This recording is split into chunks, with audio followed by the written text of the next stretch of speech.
안녕하세요. 김어준입니다. 박근혜 전 대통령이 출당됐습니다. 박 전 대통령은 탄핵됐고 법적 단죄도 피할 길이 없으며 재기 가능성 역시 없죠. 그런데 김영삼, 김대중 노무현의 경우처럼 현직 대통령으로서 정권 말 자신의 당을 떠나야 했던 경우에도 새로운 정치적 모멘텀을 만들지 못했었는데 이렇게 정치적으로 완전히 사망한 전직의 출당만으로 보수 진영의 쇄신에 어떤 전기가 마련될 리가 없습니다.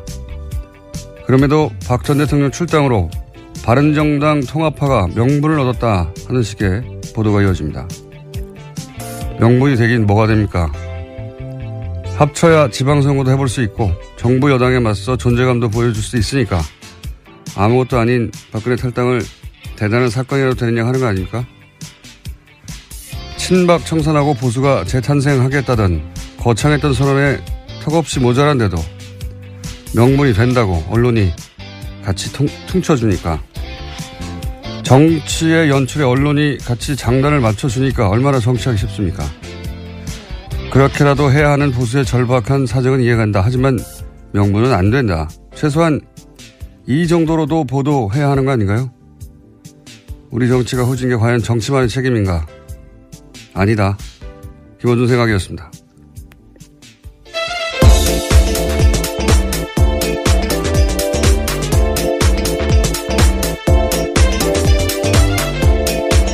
시사인의 김은지입니다. 보셨어요? TV가 없어서요, 집에. 블랙하우스. 너무하네. 네, 오늘 네. 인터넷으로 찾아보겠습니다. 네, 같이 보는데 그것도 안 보고 말이죠. 네, TV를 사주십시오. 이게 이제 HD로 보면 비주얼 충격이 대단해요. 지상파에 나올 수 없는 얼굴이 나옵니다. 네. 아니, 본인 스스로 그렇게 말씀하시니까 좀. 저도 충격받았어요. 네. 이거 화면 자체가 불법 아닌가? 이런 느낌이 듭니다. 예. 그 얘기는 나중에 하기로 하고. 네. 홍준표 대표가 이제 박 전 대통령 출당하고 사실은 서청원, 최경환 나가라고 하고, 이게 사실 코미디 같은 일이에요. 왜냐하면 불과 6개월 전에 우리 당에 친박 없다고 하면서 서청원 의원을 복당시킨 게 다른 사람도 아니고 홍준표 대표 자신입니다. 예. 잠깐 들어보시겠습니다. 모두 용서하고 하나가 돼서 대선 치르기 위해서 우리 이제 친박들 우리 당권 정지하고 이래 된 거 다 용서합시다. 그 중에서 당원권 정지된 분들 그리고 그 서청원 그다음에 최경환 윤상회 다 용서하는 게 맞겠죠? 자, 했을 때 했을 건데요. 당의 친박이 없습니다. 없습니다. 이제는 소위 양아치 같은 친박이라고 내 걷기 일부라고 했는데 당의 당헌당규 절차에 의하지 않고 청산한다는 거예요. 친박은 없다고. 예, 이분들 구해야 한다고 하는 당사자였어요. 바로. 어쨌든 정치가 이렇게 뻔뻔합니다. 이런 면에서. 네, 근데 또 그저께는요, 자신의 페이스북에다가 바퀴벌레라고 다시 또 친박 세력에 대해서 표현했습니다. 그러니까요, 정말 명분이 된다라고, 명분을 얻었다고, 바른정당과 합치는 데 대해서. 이렇게 보도하면 안 되죠. 예. 하지만, 절박하긴 하죠. 보수정당의 지금 사정이. 그래서 이해는 가는데 명분은 안 된다. 최소한 이 정도 스탠스는 언론에 취해야 된다고 저는 보는데. 자, 오늘 뉴스 짚어볼까요? 네, 박근혜 전 대통령 관련된 국정원 특활비, 그러니까 특수활동비 관련해서요, 계속해서 보도가 많이 나오고 있습니다. 어제 SBS 같은 경우에는 박근혜 전 대통령이 변호사 수임료를 현금으로 지급했다라는 보도를 했는데요. 4억 원가량이 들었는데 전부 5만 원권으로 줬다라고 합니다. 탄핵 심판 때는 10명 정도였는데 이들한테 500만 원을 5만 원권으로 줬고요. 또 검찰 수사와 형사재판이 시작되면서는 한 사람당 많게는 1억 원 가까이를 모두 현금으로 줬다라고 합니다. 이게 이제 뭐 특활비냐 아니냐 국정원에서 준, 예. 지금 이제 여러 가지 이제 가능성들이 나오는데 우선 박근혜 전 대통령 통장이 있어요. 개인 통장이. 대략 뭐 10억 정도. 네, 그렇죠. 대통령 재임 기간 동안 급여가 들어갔던 10억 정도 있다고 하는데 그중에 4억이 빠졌는지를 일단 우선 체크해 보면 거기서 안 빠졌다면 국정원 돈이거나 그죠? 아니면 최순실 씨가 이건 몇 달 전에 나왔던 얘기인데 장시호 씨에게 이제 구치소에 수감돼 둘 다 수감돼 있는 과정에서 만나서 삼성동에 금고가 있다. 박근혜 전 대통령의 자택인 삼성동에 금고가 있는데 거기 가면 평생 먹을 돈이 있으니 그거를 이제 나중에 나가면 거기서 돈을 꺼내서 정유라 씨 모자를 보살펴 달라라는 이야기를 검찰 조사 받을 때 했었죠. 그 돈이거나 둘 중에 하나겠죠. 지금으로서는 이제 이게 청와대에서 줬다고 하니까 변호사비를. 네, 우선은 청와대 관계자가 변호인들에게 직접 돈을 줬다라는 증언이 나오고 있기 때문에요. 돈의 출처에 대해서 계속해서 검찰이 조사하고 있는 중입니다. 그러니까 청와대 직원이 나섰다는 점에서는 청와대에 있던 금고, 그러니까 국정원 돈 특활비 거기서 나온 게 아니겠는가 하는 가능성을 아마도 검찰도 따지고 있는 것 같아요. 이게 자유한국당에서는 이제 이전 정권들도 사실은 청와대에 비용이 모자라서 국정원에서 가져 썼다 이런 얘기 하잖아요. 근데 이게 그래서 관행이다라는 주장인 건데 설사 그런 관행이 있었다 하더라도 이번 경우는 관행이 아닌 게 청와대 재정은 총무비서관이 관정을 하고 출납은 실무 책임이 그다음에 재무팀장이라고 있어요. 그 라인에. 근데 재무팀장은 지금 문제가 되고 있다고 하는 국정원 이 특활비의 경우에는 돈의 존재조차 몰랐다고 하거든요. 네, 그렇게 진술하고 있습니다. 네. 이게 만약에 관행으로 갖다 썼다면 그러니까 직원들 뭐 명절 떡값이나 경력금 등등 그런 식으로 청와대 운영에 쓰였으면 당연히 입출금을 알아야 되죠. 재무팀장이. 근데 재무팀장은 입출금을 하지도 않았던 정도가 아니라 그런 돈이 있는지조차 몰랐다고 그러는 거거든요. 그리고 그러니까 3인방과 대통령 정도만 존재를 알았기 때문에 그리고 그들끼리 나눠 썼다는 거 아닙니까? 3인방도 명절이면 뭐 3천만 원씩 받았다고 하는 진술도 나오고 청와대 운영과 무관한 거예요. 그 특활비가 관행이었다 하고 그 주장하고도 안 맞는 성격의 돈이었던 거죠. 네, 그와 관련된 정황들은 계속해서 나오고 있는데요. 이제까지 계속해서 봤다가 지난해 7월 달에 미르 관련된 재단 보도가 나오자 국정원에 상납 중단하라고 지시한 바가 있는데요. 또 그런데 두 달 있다가는 다시 안봉근 비서관이 국정원에 연락을 해서 대통령이 돈이 부족하다고 한다. 대통령이 돈이 필요하니 돈을 보내라. 대통령이 지시다라는 말을 했다라고 합니다. 그래서 원래 보내던 돈에서요 2배로 올려서 2억 원을 줬는데요. 이 돈을 당시에 정호성 비서관이 가져갔고 정 전 비서관의 진술에 따르면요. 이 돈을 박근혜 전 대통령 관사에 직접 줬다라고 합니다. 그러니까 이 돈은 3인방과 박근혜 전 대통령만 정확하게 알고 있었던 돈이고 그리고 3인방에는 명절에 3천만 원씩 줬다는 거고 3인방에 걔만 준 돈이 합쳐서 몇 억 된다는 것이고, 전체 중에. 자기들끼리 해먹은 돈인 겁니다, 이건. 네, 재임 기간에 그래서 강남의 아파트들을 다 샀다라는 보도도 나왔습니다. 그게 이 돈인지는 명확하게 지금 밝혀져 있는 상태는 아니지만, 자기들끼리 해먹은 돈은 확실한 거고요. 그리고 최순실이 여기 관여했을 가능성이 상당히 높아 보이는 그런 정황인 거죠. 그리고 그 외에 이 돈의 존재를 아는 사람은 아마도 배달 루트였겠죠. 대통령 관사에 갖다 주면 대통령이 그걸 들고 나갔을 리는 없지 않습니까? 누군가 전달해서 줬을 것이고 배달의 후보군으로는 또 몇 사람이 있어요. 이영선 전 경호관, 항상 가까이 있었던 윤전추 행정관. 이 두 사람은 특히 최순실과 연결고리이기도 하죠. 네, 직접 소개한 사람입니다. 최순실 씨가 추천해서요. 그 비서 3인방 중에는 정호성 전 비서관도 전 물망에 올라야 된다라고 생각이 드는 것이 최순실 씨와 지속적으로 통화하고 그러니까 라인 선상에 있었던 몇 명 없어요. 이영선, 윤전추, 정호성 직접 라인 선상에 있었던 사람은 이 후보군이 배달 루트 안에 들어가는 것 같고 그것보다 더 많은 사람에게 알렸을 리는 전혀 없다고 봅니다. 특히 이영선 전 경호관 같은 경우에는 대포폰을 70여 대 만들었다고 그렇게 보도가 있었죠. 생각해 보시면 휴대폰을 한 대 사서 개설을 하고 요금을 내요. 그럼 대당 아무리 못해도 50만 원. 그게 후진폰을 샀을 리도 없잖아요. 일부러. 그럼 50만 원도 적게 잡은 거긴 하지만 50만 원만 해도 3,500만 원입니다. 이걸 쓰면 비용이 나가죠. 당연히. 기본 요금만 해도. 기본 요금을 했을 리도 없을 것 같은데. 그러면 적어도 비용과 그러니까 휴대폰을 사는 비용, 개통하는 비용, 사용료 한 5천만 원 정도는 좋게 잡아야 됩니다. 적어도. 그것만 해도. 5천만 원을 자기 돈을 썼을 리 있습니까? 이영선 경호관이? 아마도 그 돈에 썼을 거고요. 그리고 최순실 씨가 대포폰 중에 일부러 사용했다는 보도도 분명히 있었죠. 최순실 씨가 적어도 대포폰 관련해서라도 그 돈에 일부러 사용한 거는 거의 분명해 보이는데 그 사이에 심부름꾼들 찾는 게 이 사안의 핵심인 것 같습니다. 자, 이 정도면 분명히 개인적으로 쓴 돈이거든요.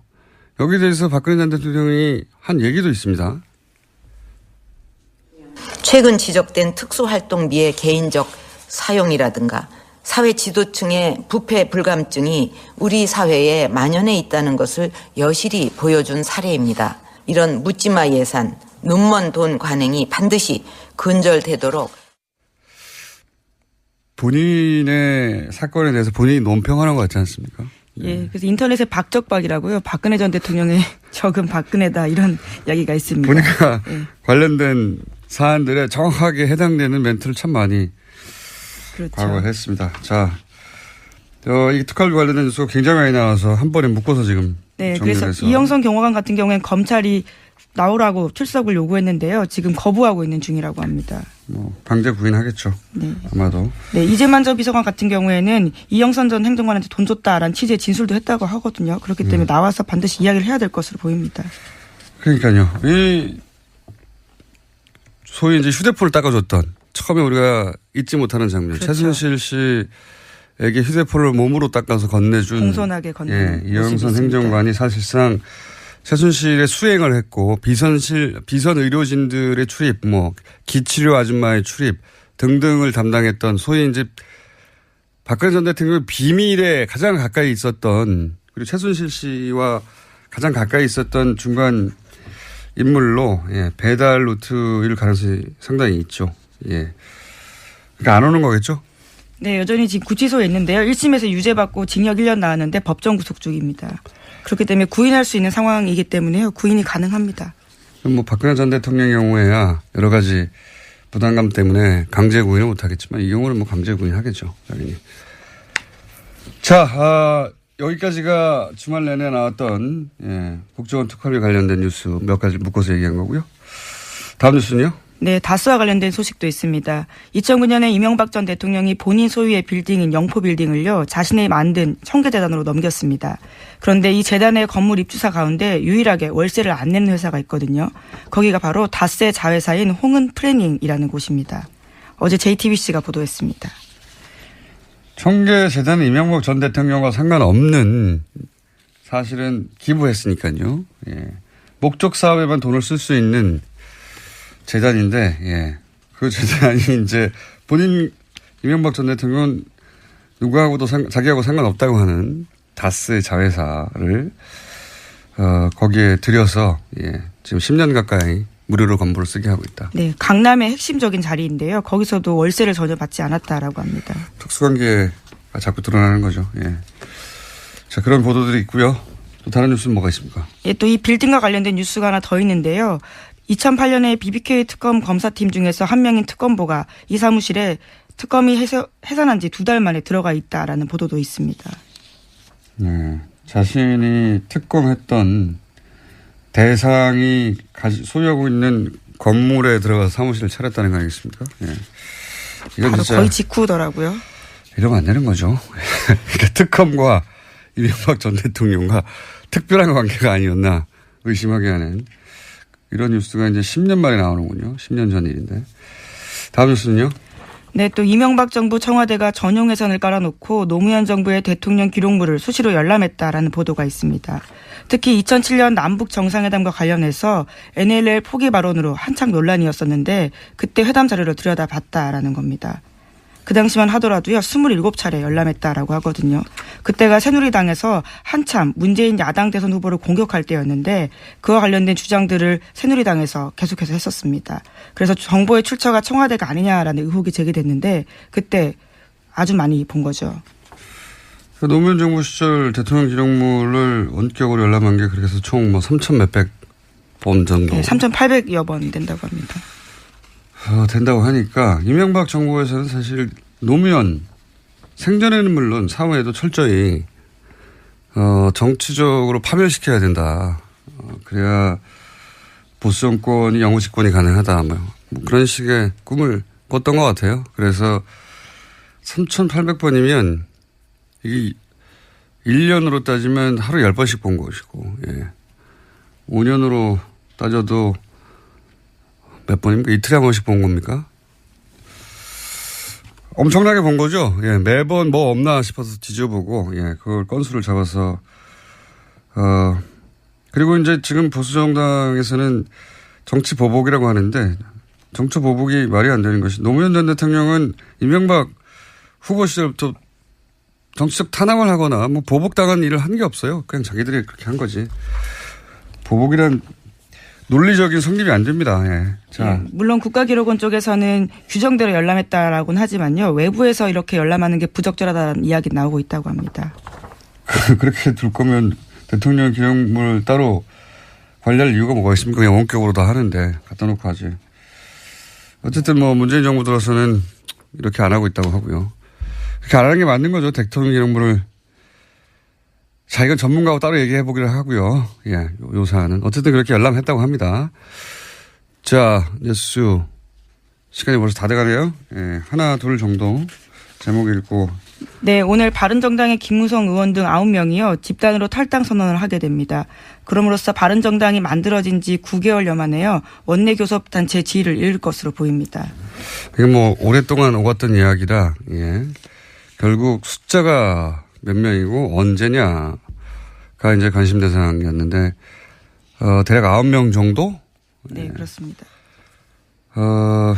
그리고 이제 내일인가요? 이렇게 되면? 예. 네, 내일 복귀할 예정이라고 하는데요. 네. 복귀가 맞죠. 원대 복귀. 예.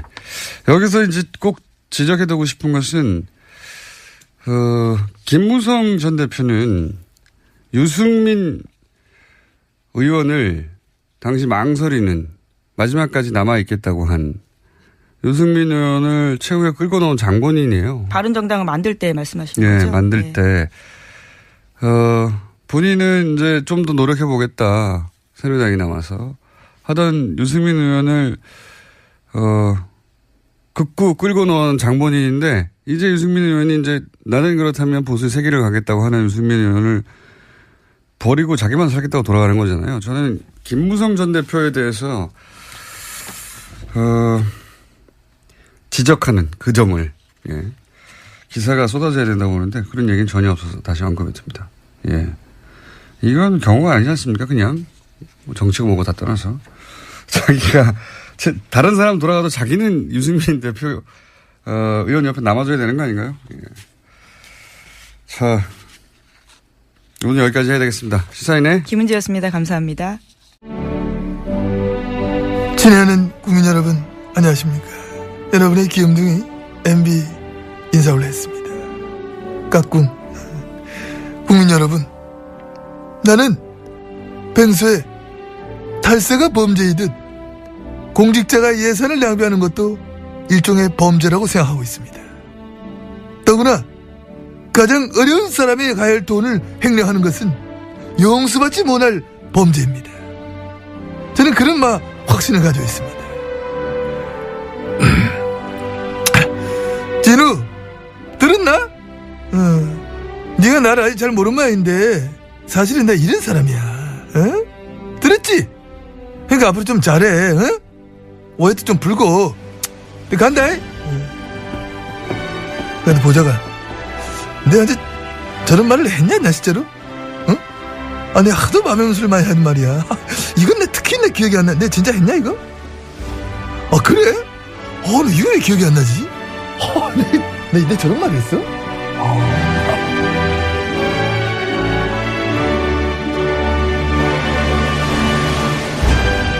자, 월요일 첫 순서 2달째 고정 코너입니다. 시사인의 주준희 기자 나왔습니다. 안녕하십니까. 안원구 전 대구지방국세청장님 나오셨습니다. 예, 안녕하십니까. 네. 청장님은 일주일에 2번을 나오고 계세요. 최고의 고정입니다. 정말. 최다 출연 고정. 저희가 이제 앞으로 진도 사실은 이 다스가 누구 겁니까? 예, 여기서 시작됐고 참 진도 나갈 일이 많은데. 보따리가 많습니다. 예, 아직 내놓을 거 많은데 지난주에 이 두 분이 공통적으로 이거는 안 된다라고 이게 뭐냐고 막 화를 내신 방송이 있었어요. 예, 잠깐 저희가 들려드리겠습니다. 이건 그 양심 고백인데 BBK 투자자문회사는 이미 있었던 거고 MB와 김경준이 LK. 합쳐서 만든 게 LK를 비롯한 이뱅크 금융 포털을 만들려고 했던 거예요. 근데 그 역의 펀드들은 되게 나중에 밝혀진 거지만 김경준이 이 돈을 유용하기 위해서 만든 펀드들이에요. 그렇게 해서 하다가 여러 가지 조작이나 유용이 들통이 나서 금감원 조사를 받고 사업 취소를 받으니까 그때 MB와 김경준이 헤어진 다음에 김경준이 만든 게 옵셔널 벤처스. 그 옵셔널 벤처스에서 19개의 유령 회사를 만들고 7명의 여권 조작을 해갖고 주가를 띄우고 유상증자하고 해서 300억을 벌어갖고 미국으로 김경준이 튀니까 그런데 2심에서 이제 재판을 앞두고 2007년에 돌연 김경준이 들어오는 거예요. 그 당시 여권에서 여러 가지 어떤 뭐 그걸 했다는 얘기도 많은데 발표를 했는데 그 임용 계약서가 조작임이 또 밝혀져요. 이 문제의 본질은 저는 간단하다고 생각해요. 지금도 그렇게 믿고 있고. 그러니까 김경준이라는 국제 금융사기꾼 김경준, 에리카 MB가 당한 겁니다. 자, 보신 분들도 있고 인터넷에서 이 클립이 포털에 올라왔었기 때문에 그때 보신 분들 있을 텐데 썰전 유명한 JTBC의 프로그램입니다. 다들 아실 텐데 여기서 이제 박형준 교수가 다스에 관해서 양심 선언이라며 양심이라뇨. 아유. 양심 선언이라며 다스와 관련된 나름의 방식으로 사건을 정리한 방송이 있었습니다. MB 측의 공식 입장이라고 봐도 무방합니다. MB의 핵심 당사자들, MB 관련자들은 다 이렇게 얘기합니다. 프레임이 딱 이런 거죠. 네. 김경준에게 사기를 당했습니다. 사실 박형준이라는 사람이 MB의 선대위 대변인을 했었어요. 나경원 그 의원과 함께. 근데 박형준 씨는 지금도 그렇고 그때도 그렇고 MB의 복심이라고 저는 파악하고 있습니다. 저는 그걸 보면서 혹시 방송 사고 수준이 아닌가 할 정도로 길을 의심했습니다. 그분이 자기가 대변인이라고 하면서 정말 완전 MB 개인의 대변인 역할을 통해서 한 걸로. 그래서 봅니다. 저는 공식적인 입장이 나온 것 같아서 감사하고 기쁘더라고요. 네, 좋아요.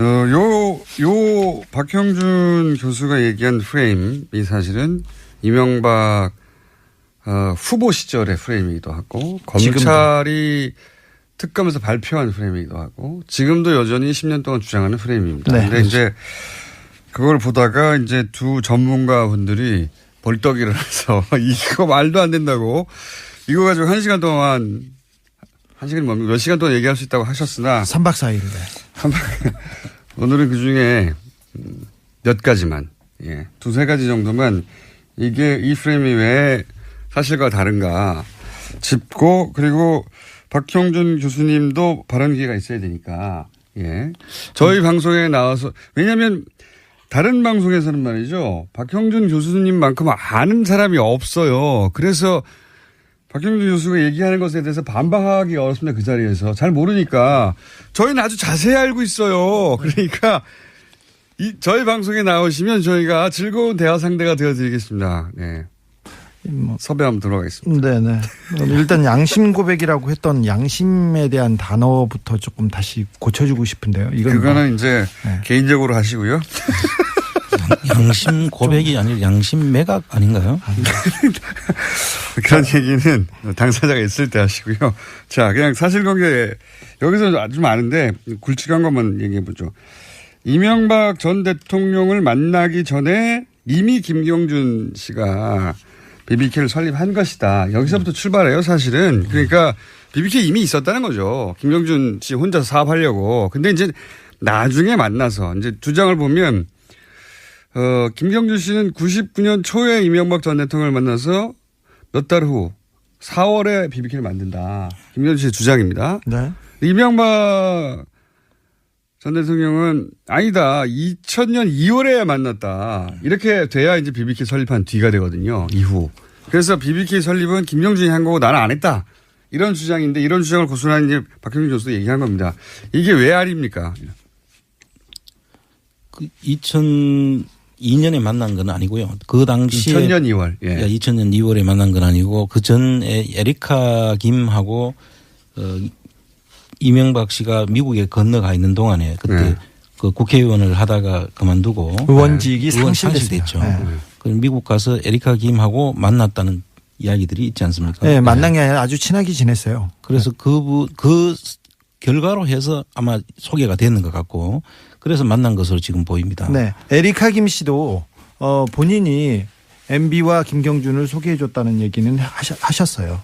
그런데 그 김경준 씨는 부인하고 있어요. 이 얘기만 나오면 아주 뭐 굉장히. 그건 뭐 이해갑니다. 가족끼리. 네, 그럴 수 있죠. 이 사건을 연루시키고 싶지 않은 동생의 마음이겠죠. 예. 자, 99년 4월에 BBK를 김경준이 설립했다고 얘기했습니다. 그리고 자기는 전혀 모른다고 얘기했는데 이명박 대통령은 모른다고 얘기했죠. 모른다고 했죠. 근데 이명박 대통령이 자기가 새로운 사업을 했다. 그리고 새로운 회사를 세웠다고 그 떠들고 다닌 게 바로 설립 직후부터 주변에 얘기하고 다녔어요. 그리고 명함과 그다음 동영상과 그게 99년 지나서 2000년에 다 집중되고 있는데. 근데 처음 만들 때 자본금이 5천만 원으로 시작을 했다고 하거든요. 5천만 원은 투자 회사가 그 허용이 안 되는 그런 기준입니다. 예, 그래서 그거를 삼성생명 빌딩에 그렇죠. 17층에 그 회사를 만드는데 5천만 원으로 사실 그 안에 임대료도 다 못 내는 상황이잖아요. 보증금도 안 됩니다.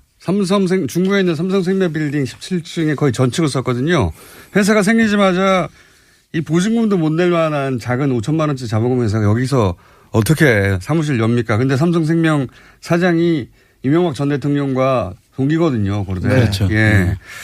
실제 그리고 삼성생명이 나중에 100억을 투자하죠. 그렇습니다. 예, 100억을 투자하고 이 얘기하니까 이제 사실은 투자자들 소위 BBK의 투자자들이 다 김경준 씨는 알 수가 없는 사람들이에요. 네. 그렇습니다. 아니, 이명박 대통령 친구 그리고 동료 그리고 교회에서도 투자를 했어요. 진짜 웃긴 게 그 장신대 쪽에서 4억인가 몇 억 투자했잖아요. 네네. 네. 근데 그 교회 그 소망교회. 이명박 장로였죠. 여기. 네. 그리고 하나은행에서도 투자할 때 이명박 씨의 그 회사이기 때문에 투자했다는 내부 문건이 있습니다. 네. 네. 그리고 나중에 그 BBK가 좀 잘못되자마자 BBK에 돈을 달라고 얘기하지 않고 김경준한테 돈 달라고 얘기하지 않고 다 이명박 대통령한테 돈 그렇죠. 달라고 하고 심택이. 고발하고 그다음에 내용 증명 보냈죠. 심택이 나중에 돈을 돌려달라고 소송을 하면서 소송 대상을 이명박 씨와 그 김경준 씨 둘을 상대로 해서 소송을 합니다. 일단 MB 쪽에서 김경준이라는 국제 금융 사기꾼한테 사기를 당했다고 얘기를 하는데 근데 모든 다른 피해자들은 MB한테 사기를 당했어요. 이거는 어떻게 할 거예요? 당했다고 주장했죠. 그때 당시에. 예. 그리고 김경준 씨는 그 전에 국제 사기꾼이 아니었어요. 굉장히 잘 나가던 그냥 매니저였지. 네. 예. 그리고 그때 나이 34살이었습니다. 한국말도 잘 못하는. 보면은 심택 사장도 고려대 동문이었고요. 그렇습니다. 예. 그리고 삼성생명 사장도 고려대 동문이었고요. 하나은행 여기 돈을 넣은 당시 김승효 행장도 고대 동문이었죠. 네네. 예. 그 절친으로 알려졌습니다. 기본적으로 여기 그러니까 장신대 같은 경우는 이명박 장로가 이 재단의 후원자이자 재단의 감사였어요. 예. 그러니까 뜬금없이 장신대가 BBK 등장하는 겁니다. 본인이 직접 관련됐던 곳이니까요. 더더군다나 BBK에 투자한 사람들 이런 회사도 관련이 있지만 BBK 직원들도 모두 MB 쪽 사람들이었어요. 그렇죠. 특별히 장부를 담당하던 사람들. BBK 경리가 이명박 전 대통령이 경리였는데 어떻게 김경준 씨 겁니까 이게. 돈 관리를 했는데. 그리고 정관을 보면 정관에 그렇게 돼 있잖아요. 이명박 MB의 허락 없이는 아무것도 결정할 수 없다. 정관이 그렇게 돼 있어요. 근데 그거를 검찰에서는 김경준 씨가 조작했다고 했죠. 예. 자기 회사를 남한테 주는 조작도 합니까? 거꾸로 조작은 해도 남의 회사를 내 걸로 뺏는. 투자자들이 다 그 이명박 전 대통령과 동기거나 관계자들이나 자기가 관계한 곳들에서부터 돈을 받았어요. 다. 김경준 씨하고 연결된 데는 한 군데도 없습니다. 한 군데도 없는 건 아닙니다.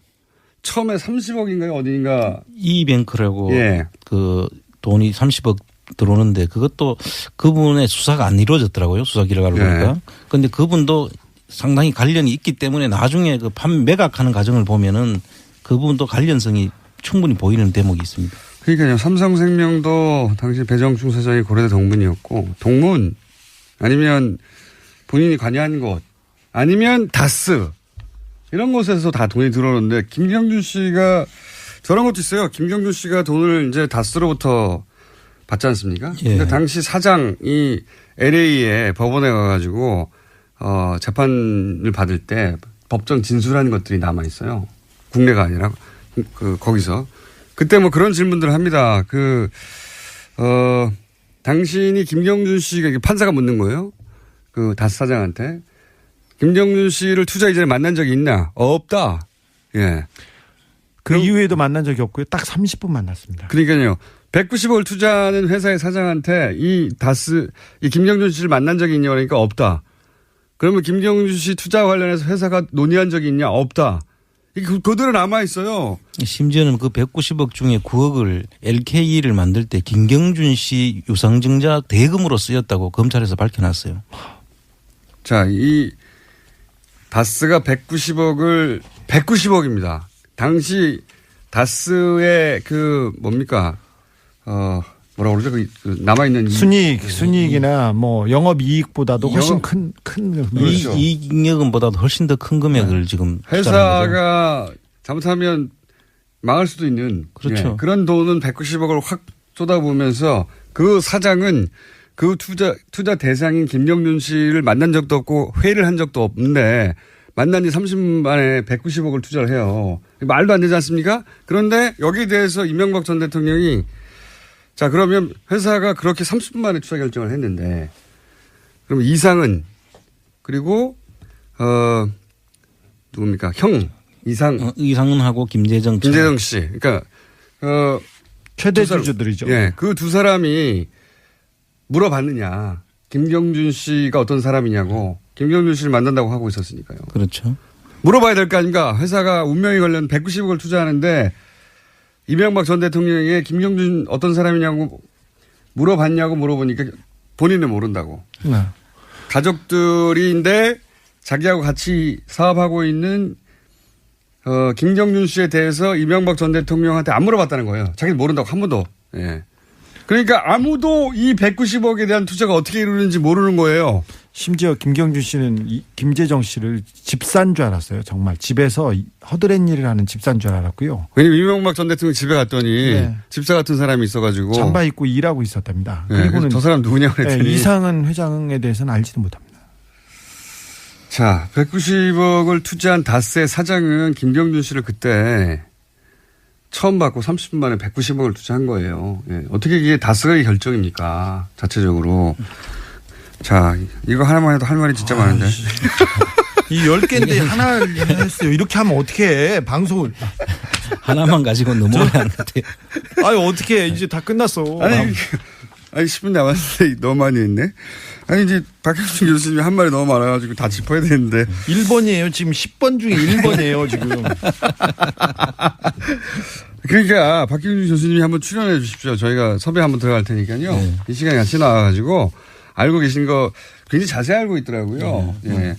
뭐, 여권을 7명 여권을 조작해가지고, 예. 외국인이 투자한 것처럼 만들었고, 이건 이제 정말 자세히 알지 못하면 모르는 내용들이거든요. 그렇습니다. 너무 자세히 알면서 알기 때문에 왜곡을 시킬 수 있었지 않나 싶습니다. 제 그러니까 중요한 포인트들만 딱딱 정반대로 해석하는. 그렇습니다. 예. 저희하고는 정반대로 해석하는 그런 얘기들을 하던데, 너무 많네, 이거.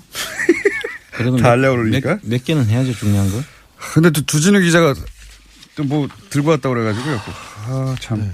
이것도 해야 되고 또 네. 새로 진도도 나가야 되는데. 스위스 검찰이 다스에 강제 송금했다고 하는데 검찰은 그 강제 그거 하나만 송금할 능력이 없고요. 그런 권한이 없어요. 그 스위스 검찰에 그 소송을 한 거는 맞아요. 다스가. 이게 참 웃기는 표현이 아닙니까? 스위스 검찰이 다스에 강제 송금을 한 것이다. 돈을 어쩔 수 없이 받았다는 거예요. 주니까 강제로. 이런 강제가 다 있나? 아니 140억을 받아 강제로 준 거지. 이게 말이 안 되는데. 아니, 김경준 쪽에서 보내려고 편지도 썼지 않습니까? 검찰에 에리카 김 누나가 언제 가니까 좀 잘 봐줘라 이렇게 하면서 어떻게 처리하겠다 이렇게 편지를 쓰고 김경준이 저기 다스로 송금한 건데 이걸 무슨 스위스 검찰이 강제로 송금을 다스 했다는. 이명박 전 대통령을 피해자로 만들려고 하다 보니까 이런 이제 무리수의 표현들이 나오는데. 네.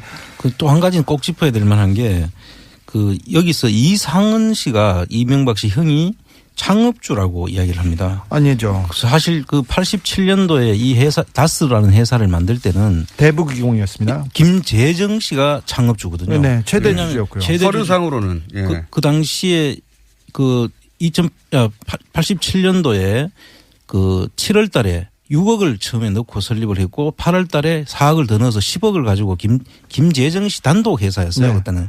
그러다가 26%를 이상은 씨한테 넘기고 후지기공 지분을 이상은 씨가 인수를 하면서 지금의 그 구조가 만들어진 겁니다. 이상은 씨는 그 전에 그 목장에서 소 키우던 분이세요. 그런데 다스를 그 김재정 씨가 창업을 했다고 하면 이 이야기가 스토리가 안 되거든요. 어떻게 되냐면 이상은 씨가 창업을 했고 그때 도움을 이명박 씨로부터 받았고 그 자녀에게 그 지금 이제 그 자녀에게 대를 이어서 이제 서로 도움을 준다라는 그 프레임을 만들기 위해서 이상은 씨를 창업주로 등장시킨 거죠. 지금 10개 의혹 중에 10개 박형준이 얘기한 10가지 그 잘못 중에 지금 하나 얘기하다가 지금 못하고 있어요. 이것도 얘기해 볼게요. 그러니까 기왕 어차피 진도 안 나가는 거. 아니야. 나 이번에 MB에 대한 그 특별한 기사를 제가 준비했습니다. 네. 그럼 여기까지만 하고. 심택 얘기 몇 번 나왔는데 심택 같은 경우에는 이제 그 심택 사장이 고려대 동문이로 알려져 있는데 50억을 잃게 될 처지가 되자 소송을 하죠. 근데 그때 팩스를 보냅니다. 뭐라고 보내냐면은 심택의 이제 전용호 회장이 그 팩스도 여전히 남아 있어요. 거기 보면은 이명박 그때 당시는 후보 이명박 그러니까 전 대통령이 후보가 아니죠 참. 이명박 전 대통령이 BBK 회장이라며 자신에게 직접 투자를 권유했다. 그런 내용이 팩스에 남아 있습니다. 종이로. 그리고 소송했죠. 그리고 나서 그리고 소송도 했죠. 근데 소송할 때 이 팩스가 증거 자료로 제출됐거든요. 그래서 언론에서 입수가 됐는데 그러면서는 김윤옥 여사가 그 심택 그 사장이죠. 회장의 동생 전세호 사장 누나인 전영숙 씨에게 전화해서 우리 남편이 BBK 대주주니까 마음 놓고 투자해라 하고 식사 자리에서 내가 이명박 전 대통령이 내가 BBK 회장에게 나를 믿고 투자해라 이런 얘기 했다는 이야기를 심택의 사장과 회장이 합니다. 심택뿐만 아니라 그런 얘기는 많이 했고 그런 증거는 하나은행도 그랬죠. 하나은행도 많이 남아 있습니다. 내부 문건에 보면은 MB가 BBK를 소유하고 있다는 얘기를 하고 이런 이야기는 너무 많아요. 너무 많은데 뚝 잘라가지고 BBK는 김경준이가 설립했을 뿐이고 이렇게 얘기를 시작하면 안 되는 거죠. 속았다. 사기당했다. 이렇게 얘기하는 중요 포인트만 다 왜곡시켰더라고요. 아니 그게 MB의 전략이었고요. 검찰이 만들어준 MB를 자유롭게 하는 전략이었습니다. 자. 10개 언제 하나? 다 못할 것 같은데 진짜 부르는 게 나을 것 같아요. 한 가지 하다가 말았습니다. 지금 한 가지 하다가 말았고 나머지 또 길게 이야기할 게 많습니다. 이거 말도 안 되는데 자 저희는 말도 안 된다고 생각하고 박형준 교수님은 정반대로 생각하니까 저희 방송에 나오시거나 저희 셋을 썰전에 불러주세요. 말이 나올 때마다 다 반박할 테니까 모조리다. 자 그런데 주진우 기자가 이제 요것대로 두고요. 이어서 보따리 점점 두꺼워지고 있어요. 아니 이건 보따리 다른 보따리예요. 다른 보따리. 지난번에 2번 보따리구나. 2번 다스의 이제 장부들과 그리고 비자금 회사들의 그 내역서를 가지고 있는데 이거는 다른 기자들의 많은 참전 부탁드립니다. 네. 또 다른 보따리, 이번 보따리 들고 왔는데 네. 오늘 할 이야기는 사실 비자금들 대부분 해외에 있다 이렇게 추정되지 않습니까? 그러니까 해외에 사실은 사법기관들이 도와줘야 되거든요. 그렇습니다. 도와주거나 이 사안에 관심을 가져야 찾을 수 있지 해외 계좌를 우리가 막 열어올 수가 없잖아요. 그 나라 국가의 사법기관들이 움직여줘야 되는데 그거 관련해서 취재가 좀 있습니다. 해외 사법기관들이 비자금에 대해서 관심을 가지고 수사에 착수했다 하는 첩보를 주진우 기자가 좀 가지고 왔어요. 예. 잠깐만 소개해 주십시오. 네. 최근에 외신에서 이명박 대통령의 구속 가능성에 대해서 기사가 나오기 시작했습니다. 더불어서 미국 수사기관에서도 이명박 대통령의 수상한 돈 흐름을 포착해서 수사에 나선 것으로 확인되었습니다. 다 조심스럽네. 네. 말을 더듬고. 제가 미국 가서 워싱턴에서 만난 미국 법무부 고위 관계자를 만났는데 이런 얘기입니다. 미국 엘라베마에 있는 다스 현지법인에서 거액의 돈 움직임이 포착되었다. 이거는 미국 네. 사법기관의 이야기입니다. 네. 싱가포르의 한 계좌를 거쳐 중국으로 넘어가는 수상한 돈 거래가 있는데 이것도 저희들이 공식적으로 들여보고 있다. 이렇게 얘기했습니다. 이분은 공식적인 조사, 정식 수사라고 했습니다. 관계기관, 그러니까 국세청, 그다음에 법무부, FBI를 포함한 합동수사팀 회의라는 이런 얘기도 하셨어요. 요거 처음 나가는 뉴스인데. 그렇습니다. 예, 처음 나가는 뉴스인데 이런 겁니다. 다스 얘기가 국내에서 많죠. 다스 누구 겁니까? 근데 이제 미국 어떻게 들었는지 모르겠는데 다스 누구 겁니까를 거기서 들었어요. 사법기관이. 다스는 영어로도 다스예요. 다스 누구 겁니까를 거기서도 들었고 그것이 전직 대통령과 관련이 있고 그 자회사가 미국에 있다는 걸 알고 미국의 사법당국도 요 사안에서 들여다보기 시작했다. 처음으로 전하는 소식입니다. 저희가. 네. 사법당국이 들여다보기 시작했다. 큰일 났다. 아이고 신난다. 그런 뉴스를 전해드리고요. 얘기를 하나만 더 하자면 지난 6월에 이분 이제 미국 고위 관료의 멘트입니다. 지난 6월에 싱가포르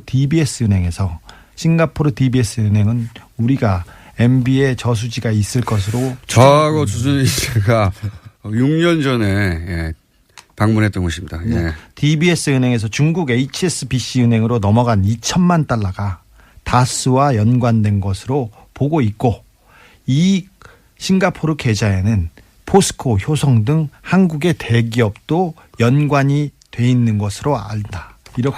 이거 정말 이 이야기는 주진우 기자나 저나 상상을 하는 얘기가 아니고요. 예. 이거는 미국에 가서 그 사법당국의 관계자로부터 직접 들은 이야기입니다. 네. 사실 예전에 저희 둘이서 이런 얘기 많이 했었거든요. 싱가포르 어쩌고저쩌고 주장했었는데 다 음모론자라고 자. 연락이 두드러 맞았는데 거기 이때잖아요. 미국 사법당국에서 네. 보고 있다고. 이 부분에 대해서는 지난 국정감사에서 송영길 의원이 잠깐 멘트를 하기도 했어요. 그러니까 크게 얘기하지는 않았는데 포스코 효성을 P사의 H사로 얘기하면서 이명박 전 대통령이 해외 계좌를 통해서 상당한 자금을 운영했고 해외 법인과 차명 비자금을 거래한 사실을 제보받았다. 이에 대해서 얘기해달라고 송영길 의원도 얘기했는데 이게 궤를 같이 합니다. 자, 하나만 더 한 발자국 1분밖에 안 남았어요. 더 들어가면 미국 수사기관이 MB의 계좌를 들춰보는 과정에서 수상한 계좌를 하나 발견하고 그걸 공개합니다. 공개했다기보다는 입수한 거죠. 네, 제가 입수했습니다. 네. 입수했는데 공개를 어디서 했어요? 여기 밖에 안 하는데. 이 계좌에 이 계좌는 이명박 대통령의 돈 거래와 관련된 계좌입니다. 계좌를 공개했는데 공개한 게 아니라 입수했다니까. 계좌의 명의는 홍석현 중앙일보. 여기서 좀 충격입니다. 예. 중앙일보 저도 JTBC 이야기 듣고 좀 충격받았는데. 예. 전 회장입니다. 그리고 홍콩 메릴린치 은행의 계좌번호 1370 거기까지만 하고. 땡땡땡땡. 그러니까 그리고 이게 뭐냐면 1373 땡땡땡땡. 미국 사법당국이 국내에서 다스 얘기가 나오니까 미국에 있는 계좌를 들여다보고 의심 계좌를 찾다 보니 홍석현 계장의 이름이 중간에 나왔다. 여기까지 하겠습니다. 우리나라 검찰의 분발이 기대됩니다. 안녕하세요. 김어준입니다. 박근혜 전 대통령이 출당됐습니다. 박 전 대통령은 탄핵됐고 법적 단죄도 피할 길이 없으며 재기 가능성 역시 없죠. 그런데 김영삼, 김대중 노무현의 경우처럼 현직 대통령으로서 정권 말 자신의 당을 떠나야 했던 경우에도 새로운 정치적 모멘텀을 만들지 못했었는데 이렇게 정치적으로 완전히 사망한 전직의 출당만으로 보수 진영의 쇄신에 어떤 전기가 마련될 리가 없습니다. 그럼에도 박 전 대통령 출당으로 바른정당 통합파가 명분을 얻었다 하는 식의 보도가 이어집니다. 명분이 되긴 뭐가 됩니까? 합쳐야 지방선거도 해볼 수 있고 정부 여당에 맞서 존재감도 보여줄 수 있으니까 아무것도 아닌 박근혜 탈당을 대단한 사건이라도 되느냐 하는 거 아닙니까? 친박 청산하고 보수가 재탄생하겠다던 거창했던 선언에 턱없이 모자란데도 명분이 된다고 언론이. 네, 세금이나 이제 세법에 관한 문제가 굉장히 전문적인 내용이잖아요. 네. 근데 세금 문제가 이제 사회적 이슈가 될 때마다 많은 국민들이 이제 혼란스럽습니다. 그렇습니다. 어렵습니다. 어떤 게 맞는 말인지. 네. 네. 그래서 이럴 때 이제 전문가가 이제 침묵하면 의혹을 제기하거나 이제 목소리 큰 사람이 이기게 되잖아요. 네. 그래서 식견이나 이제 규명감 있는 전문가가 제대로 된 이제 논평과 분석을 해줘서 청문회에 앞두고 있는 국민들에게 정확하게 판단할 수 있게 돕는 게 우리 사명이라고 할 수 있죠. 그래서 근데 이제 그 맞는 말씀이신데 전문가들이 잘 안 나서잖아요, 보통. 글쎄요, 각자의 의견이 있기 때문에 그렇겠지만 그래도 균형감 있는 전문가라면 네. 한번 의견을 개진하고 그것에 대해서 논쟁도 또 하고 할 수 있겠죠. 근데 많은 분들이 직접 글을 쓰는 거는 굉장히 좀 망설이더라고요. 네. 근데 저도 세무사 단체를 이끌었습니다마는 많은 이제 세무사들을 제가 만나서 얘기 들어보면 저하고 거의 의견이 일치합니다. 네. 알겠습니다. 참여연대에서 조세개혁 부소장도 지내셨고, 예. 한국세무사고시회 회장도 하셨고, 자격은 충분한 것 같습니다. 근데, 요는 전문가라면 그렇게 어렵지 않게 판단할 수 있는 사안인데 너무 복잡한 세법이다 보니 정치적 공방 속에서 이게, 잘못 알려지고 있다. 그래서 내가 굳이 써서 이렇다라고 해설해 줘야 되겠다는 생각을 하셨다는 거잖아요. 예. 네, 그렇습니다. 자, 그럼 구체적으로 쟁점을, 간단하게 추려 볼 테니까 일반인도 이해할 수 있게 좀 설명을 부탁드립니다.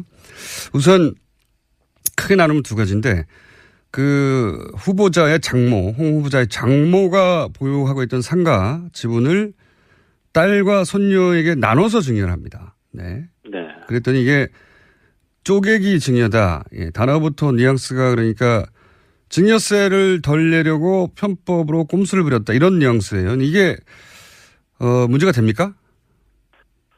쪼개기 증여라는 말은 저도 처음 들어봤습니다. 아마도 이제 증여를 이제 일반인들이 빨리 알아듣게 하기 위해서 아마 쪼개기라는 용어가 만들어진 것 같은데요. 네.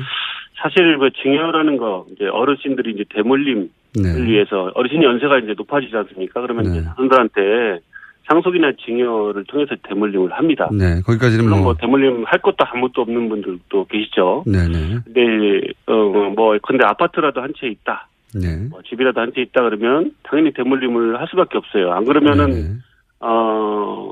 대물림 만약 못 하게 된다면 이거는 문제가 심각하죠. 네. 근데 물론 이제 재벌들이나 대재산가들이 이제 변칙증여나 상속을 하는 거는 문제지만 네. 일반 이제 어르신들이 연세가 높아지고 돌아가실 때가 돼서 건강도 안 좋고 이제 더 이상 지체하면 안 되겠다 싶어서 이제 증여한다든지 이런 것들은 우리가 일상적으로 그렇죠. 예, 그건 거거든요. 대단히 흔히 항상 있는 일입니다. 네. 네. 왜냐하면 이제 그동안 이제 산업화 이후에 우리 그 어르신들이 고생하고 해서 재산을 이렇게 집이라도 한 채 마련하고 또 열심히 살아왔기 때문에 하나씩 가지고 있다고 볼 수 있는데 그것을 만약에 증여나 상속이 안 된다 그러면 이제 큰일 나는 거죠. 네, 그것까지는 문제가 없는데 여기서 이제 네네. 쪼개기 증여다. 왜 네네. 예를 들어서 딸에게 다 주지 않고 혹은 아들에게 다 주지 않고 이렇게 나눠서 줬냐? 이건 세금을 덜 내려고 하는 거 아니냐? 그런 의미에서 쪼개기라는 단어를 썼겠죠. 근데 할머니를 비난하는 거잖아요. 이게 누구를 비난하는 장모, 예, 그렇죠. 정확하게, 예. 그 장모님을 비난하는 건데, 그분이 이제 어떻든 증여의 당사자니까. 근데 세법에서 이제 할머니가 이제 손녀딸에게 이제 증여하는 것 같이, 이렇게, 세대 생략 증여라고 하거든요. 예. 그러니까 중간에 이제 그 한 세대를 건너뛰어서, 네. 이제 손녀딸한테 이제 증여한 것이, 예. 세법에서 금지하고 있는 행위냐. 예. 절대 그렇지 않다는 거죠. 딸에게 25%, 손녀에게 25% 이렇게 줬죠. 예. 네네네. 그렇게 했는데 딸한테 한 거는 뭐 지금 쪼개기라고 하진 않는 것 같아요. 네. 손녀딸한테 한 거를 지금 이야기하는 거니까. 네. 거기에 집중해서 얘기하면 어쨌든 세대 생략 증여가 이제 됐기 때문에 쪼갰다. 예. 근데 이제 그것 자체도 세법은 가산세도 아니고 뭐 금지된 불법행위는 더더군다나 아니고요. 예. 30% 정도 세금만 더 내면 할증과세를 하면 인정하고 있어요. 오히려 활증과세가 됩니까? 특례도 아니고 증여세의 계산 방법입니다. 그러면 이런 식으로 가산세라든지 뭐 이런 것도 아니고요. 딸에게 50%를 주지 않고 딸에게 25, 손녀에게 25% 이렇게 주는 경우에 할증세가 붙나요, 오히려? 네. 딸한테는 이제 그 정상적으로 이제 자녀한테 준 거기 때문에 할증과세가 안 되지만 손녀한테 증여한 거는 많은 사람들이 이제 의혹을 가지고 있듯이 세대 생략을 했기 때문에 세금이 줄었다라는 이제 관점도 있잖아요. 그렇기 때문에 이제 그 증여세만큼에 대해서 근데 현재 가치나 이런 걸 감안해서 세법이 바보가 아니기 때문에 30% 정도 세금을 할증하는 제도를 두고 있는 거죠. 그래서 세대 생략 증여를 했다 하더라도 다 세법이 정한 대로 그것도 무슨 특례라든지 아니면 가산세라든지 뭐 금지된 불법행위는 더더군다나 아니고요. 증여세법이 원리적으로 인정하고 있는 겁니다. 근데 이제 절세, 그러니까 뭐 불법이냐 아니냐 얘기하다가 이제 불법은 아닌 것이 확실해졌기 때문에 절세를 하려고 꼼수를 부렸다라는 이제 공격이 또 이어지는 건데 이렇게 하는 게 이게 그러니까 이제 만약 그게 절세라면 할머니가 만약에 절세를 위해서 그렇게 했는지 저도 뭐 알 수가 없지만 객관적으로 보기에는 할머니가 만약에 절세만을 위하시는 분이다. 그러면은요. 뭐 손녀딸한테만 쪼갤 필요 없이 예컨대 홍 후보한테도 쪼개고 또 다른 또 딸이 있잖아요. 증여받은 그 따님이 계시다 하더라고요. 근데 그 딸도 그 자녀한테 또 쪼갤 수 있어요. 그렇죠? 바로 그분이 다 받지 않고 여러 사람한테 뭐 10명, 20명한테도 쪼갤 수 있다는 거죠. 그러니까 절세 그 자체가 목적이었다면 이것보다 절세할 방법은 더 많다 이런 요지네요. 그렇습니다. 만약에 왜 꼭 3명한테만 쪼개야 되는 거죠? 그게 2명한테 쪼갤 걸 3명한테 쪼갰기 때문에 많은 건가요? 그렇지 않죠. 근데 5명, 6명 뭐 여러 사람한테 또 가족이 아는 사람한테도 증여할 수 있어요. 그러면서 쪼갤 수가 있거든요. 세율을 낮출 수가 있거든요. 그러니까 그거는 물론 이제 손녀딸이라는 미성년자가 들어가기 때문에 그런 의혹을 가지고 있는 것인데 세법은 그런 것들을 따지지 않는다는 거죠. 세금만 더 내면 30% 할증과세만 된다면 손녀딸이 됐든 누가 됐든 미성년자가 됐든 뭐 다른 분이 됐든 다 가능하다는 거죠. 세법 세무 전문가 입장에서 보자면 이게 이제 절세를 위한 꼼수라고 하는데 사실은 절세만이 목적이었다면 이렇게 하는 것보다 더 여러 가지 방법이 있다. 그러니까 절세 편법적인 꼼수를 부렸다고 하기에는 이거보다 절세할 방법은 많은데 이렇게 한 것은 절세만이 목적이었다고 공격하는 건 좀 부당하다 이렇게 보시는 거군요. 전문가가 볼 때. 할머니가 그 방법을 선택을 한 거죠. 그 사람한테 사실은 세금 문제를 떠나서요. 증여를 누구한테 할 거냐가 가장 제일 중요한 거죠. 그 관점을 놓치고 이제 그렇게 결과를 놓고서 이제 세금을 어떻게 얼마를 냈냐 이런 것을 따진다는 게 참 문제가 있긴 한데요. 근데 이제 증여 대상자가 정해졌다면 이제 거기에 따라서 이제 세금을 내는 것 뿐이죠. 네, 그 부분이 중요합니다. 세무사 맞으시죠? 네. 자, 그러니까 지금 첫 번째 이슈에 대해서는 이렇게 보시는 거군요. 그러니까 후보자의 장모가 딸에게 25%, 손녀에게 25%를 주겠다는 것은 장모가 딸과 외손녀에게 그렇게 주겠다는 의지의 문제인데 이게 사위의 관점에서 이게 절세냐 아니냐를 따지는 것은 말이 안 사위가 되고. 그것을 이제 관여할 수 있는 또 근데 뭐 사위가 할머니 명의로 명의신탁 해놓은 재산이다. 네. 그러면 사위가 그걸 영향력을 행사해서 뭐 할 수 있겠죠. 네. 근데 사실은 이게 민주사회에서 자기 재산을 사실 또 그 할머니는 제가 보기에는 재산이 뭐 한 30억 정도 이렇게 증여를 하셨으니까 전체적으로 굉장히 자수성가하신 분이잖아요. 연세도 높으시고 우리 이제 어르신들 중에서 자수성가하신 분인데 이런 분들은 굉장히 의지력이 자기 의지가 강하시거든요. 그런 분들은 자기 하고 싶은 대로 하세요. 증여도 내가 누구한테 주겠다든가 뭐 이런 의지가 강하세요. 그래서 사실은 이제 법정 지분이나 이런 것들도 막 침해해서 하는 경우도 있는데 그렇기 때문에 그런 분들이 자기 의지를 했다. 네. 그것을 가지고서 왜 그렇게 증여했느냐. 이것을 나머지 갑자기 생각나는데 나머지 50%는 그러면 그 장모가 누구한테 줬죠? 딸한테 줬죠. 다른 딸이요. 그러니까 홍 후보자의 부인이 아닌 서영이라고 하나요? 예. 예. 아하. 그분도 그런데 절세를 위해서라면 예. 그분의 자녀들한테 또 쪼갤 수 있었는데 예. 왜 안 하고 근데 물론 이 손녀에 대한 그 장모의 의지나 사랑의 관점에서, 그러니까 장모의 관점에서 보지 않고 후보자의 관점에서 보니까 이런 일이 벌어진 것이다. 예, 장모의 관점에서 보면 아주 다 자연스러운 거죠.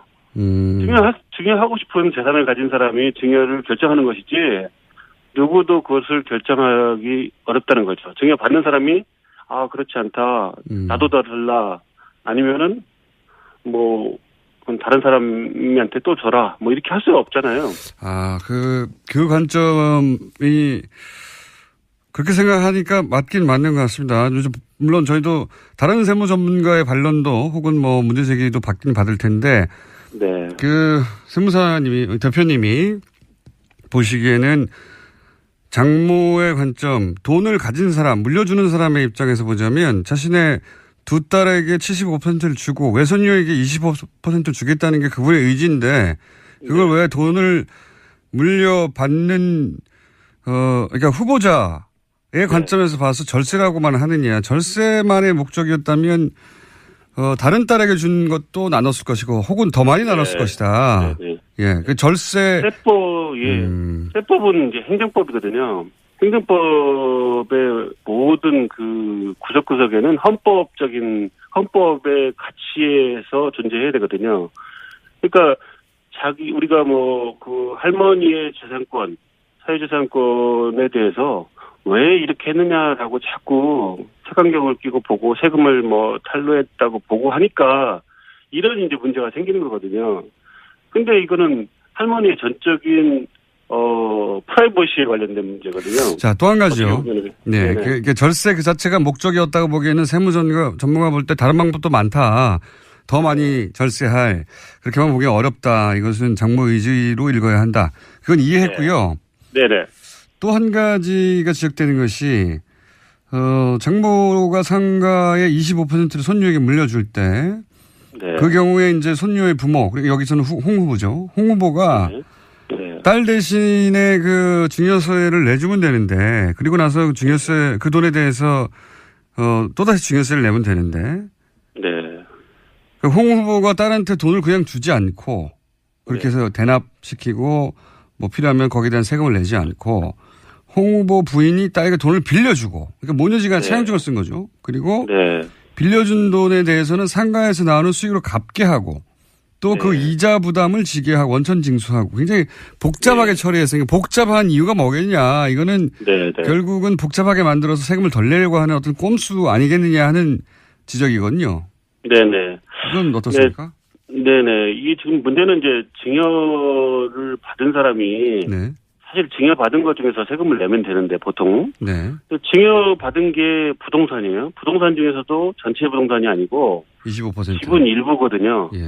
지분의 아주 극히 일부 4분의 1 지분인데 그렇게 증여받았기 때문에 증여세를 낼 수가 없어요. 현금으로 내야 되는데 또 부동산 지분을 가지고서 예컨대 담보를 설정해서 대출을 받든지 세무서에다가 연부연납이나 이제 물납을 할 수도 있을 텐데 예. 모두 다 공동 소유한 부동산 지분은 예.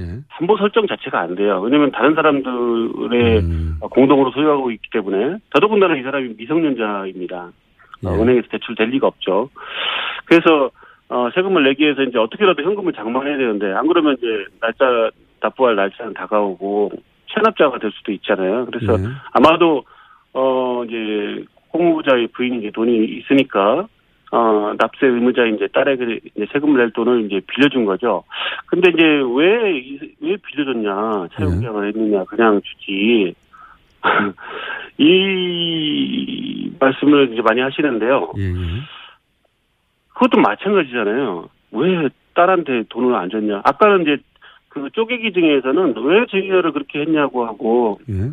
홍 후보자의 부인한테는 왜 딸한테 돈을 증여를 안 했냐? 예. 그냥 주지 부모가 그걸 왜 빌려주는 네. 복잡한 과정을 거쳐서 이거는 빌려주면, 그러니까 그냥 주면 증여세를 또 내야 되니까 그걸 안 하고 이렇게, 빌려주는 방식으로 부모 자식 간에 차용증을 써서. 이제 부모님들이 이제 돈을 줄 때 뭐 자녀들한테 우리가 사실은 뭐 결혼한다든지 아니면은 뭐 분가한다든지 하면은 전세자금이나 약간 주택 구입자금이나 이렇게 생활자금이나 이렇게 주는 경우가 많은데 1억 정도 이렇게 주는 경우가 많은데 사실 그거 다 증여세 신고 하나요? 안 하잖아요. 그것도. 실제로는 안 하죠. 실은 이제 세법엔 다 하도록 돼 있습니다. 원래 법에서. 이제 증여공제를 빼고는. 그런데 이제 사실은 만약에 증여세를 내려고 했으면은 그냥 딸한테 이제 대신 내주거나 이런 게 보통이죠, 사실은요. 그러니까요. 그렇게 왜 안 했냐고 묻는 거죠, 지금. 예. 예. 근데 이제 그 세금 신고도 안 하고 하는 경우가 많으니까 이제. 실제로는. 그런 경우가 많은데 이분은 이제 안 되겠다. 이렇게라도 해서 내가 세금을 정상적으로 내게 하고 이자까지 내가 받아야 되겠다. 그러니까 이제 어떻게 보면은 증여세 신고하게 되면 증여세를 미성년자가 어떻게 됐는지를 세무서에서 이제 확인할 수가 있잖아요. 예. 그렇기 때문에 그분은 차용계약을 만들어 놓고 이자를 정하고 이자를 받고 세금까지 원천징수를 해서 세금을 납부한 거죠. 근데 저희 같은 이제 세무사들은 이제 실제로 이제 그런 경우에 이런 방법을 결코 권하지 않습니다. 왜냐면은 이자 소득 원천징수를 매번 해야 되고요. 예. 또 이자를 매번 이제 갚아야 되고 또 이거를 뭐 상환할 때까지 얼만큼 오래 관리해야 되는지 모릅니다. 그러니까 뭐 이 부분이 복잡하기만 하고 또 세무서에서 의심받을 수도 있고 네. 그렇기 때문에 그냥 증여해라 이렇게 권장을 하는데 그것이 만약에 이분이 그런 방법보다는 이자 수도 나오고 하니까 이자도 나오고 하니까 그렇게 차용을 하겠다 이제 선택을 한 거죠. 그런데 이제 많은 분들이 이제 의심을 많이 하는 게 네. 이자도 안 받고 원천징수도 안 하고 그다음에 종합소득세 신고도 안 하고 그다음에 원금도 안 갚을 것이다. 보통 이거 허위 계약 아니냐 이렇게 이제 생각하시기 때문에 이 계약 자체가 굉장히 엄청난 무슨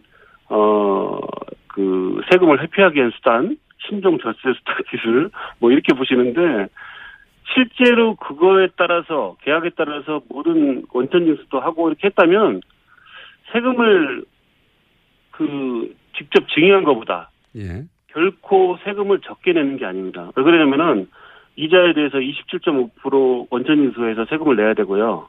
그다음에 어머니는 이제 종합소득세 신고까지 그걸 포함해서 해야 됩니다. 그것을 원금을 상환할 때까지 해야 되니까 미성년자가 이제 자력이 생길 때까지 계속 계약을 유지해야 되는 거죠. 알겠습니다. 그러면은 세금을 엄청나게 내게 되죠. 그러니까 지금 말씀의 요는 이런 거네요. 그러니까 이게 기본적으로는 상속을 하는 사람 장모의 의지이고 홍 후보자가 정하는 게 아니다. 두 번째는 이것이 절세 수단이라고 하는데 다 합쳐보면 절세되는 게 아니다. 복잡하게만 하지. 네. 절세 그 자체의 목적이었다면 다른 방법이 많다. 훨씬 더 절세할 수 있는. 그러니까 그 프레임으로 공격하는 게 직관적으로는 쉽게 받아들여지는데 세무 전문가의 관점에서 보자면 이것은 세금을 불법도 아닌 뿐만 아니라 세금을 정확하게 낸 것이다. 자신의 방식으로. 이런 겁니까? 요약하면? 예. 차용계약을 하면은 보통 이제 이자도 안 내고 세금도 안 내고 이런 경우가 많기 때문에 그것을 의심하는 거죠. 그럼 어디 이제 세무사들도 대부분 다 이거 원천징수도 안 하고 세금도 안 내고 해서 보통 그냥 세무서에다가 제출하기 위해서 예. 만든 거다. 이렇게 이제 의심하는 분들이 많거든요. 근데 계약을 하고 이자도 주고 세금도 내고 했다면 그렇게까지 했어? 이렇게 생각하는 거죠. 알겠습니다. 요지는 정확하게 이해했고요. 네네. 오셨으면 좀 더 쉽게 설명이 됐을 것 같은데 전화를 하다 보니까 좀 한계가 있었습니다. 안타깝네요. 예. 네. 자, 오늘 여기까지 하겠습니다. 감사합니다. 네, 감사합니다. 네. 세무 전문가 중에서도 이렇게 생각하지 않는 분이 있을 테니까, 예. 저희가 또 반론 언제든지 받습니다. 세무법인 구텍스 구제의 대표였습니다. 안녕하세요. 김어준입니다. 박근혜 전 대통령이 출당됐습니다. 박 전 대통령은 탄핵됐고 법적 단죄도 피할 길이 없으며 재기 가능성 역시 없죠. 그런데 김영삼, 김대중 노무현의 경우처럼 현직 대통령으로서 정권 말 자신의 당을 떠나야 했던 경우에도 새로운 정치적 모멘텀을 만들지 못했었는데 이렇게 정치적으로 완전히 사망한 전직의 출당만으로 보수 진영의 쇄신에 어떤 전기가 마련될 리가 없습니다. 그럼에도 박 전 대통령 출당으로 바른정당 통합파가 명분을 얻었다 하는 식의 보도가 이어집니다. 명분이 되긴 뭐가 됩니까? 합쳐야 지방선거도 해볼 수 있고 정부 여당에 맞서 존재감도 보여줄 수 있으니까 아무것도 아닌 박근혜 탈당을 대단한 사건이라도 되느냐 하는 거 아닙니까? 친박 청산하고 보수가 재탄생하겠다던 거창했던 선언에 턱없이 모자란데도 명분이 된다고 언론이 같이 퉁쳐주니까 정치의 연출에 언론이 같이 장단을 맞춰주니까 얼마나 정치하기 쉽습니까? 그렇게라도 해야 하는 보수의 절박한 사정은 이해간다. 하지만 명분은 안 된다. 최소한 이 정도로도 보도해야 하는 거 아닌가요? 우리 정치가 후진 게 과연 정치만의 책임인가? 아니다. 김어준 생각이었습니다.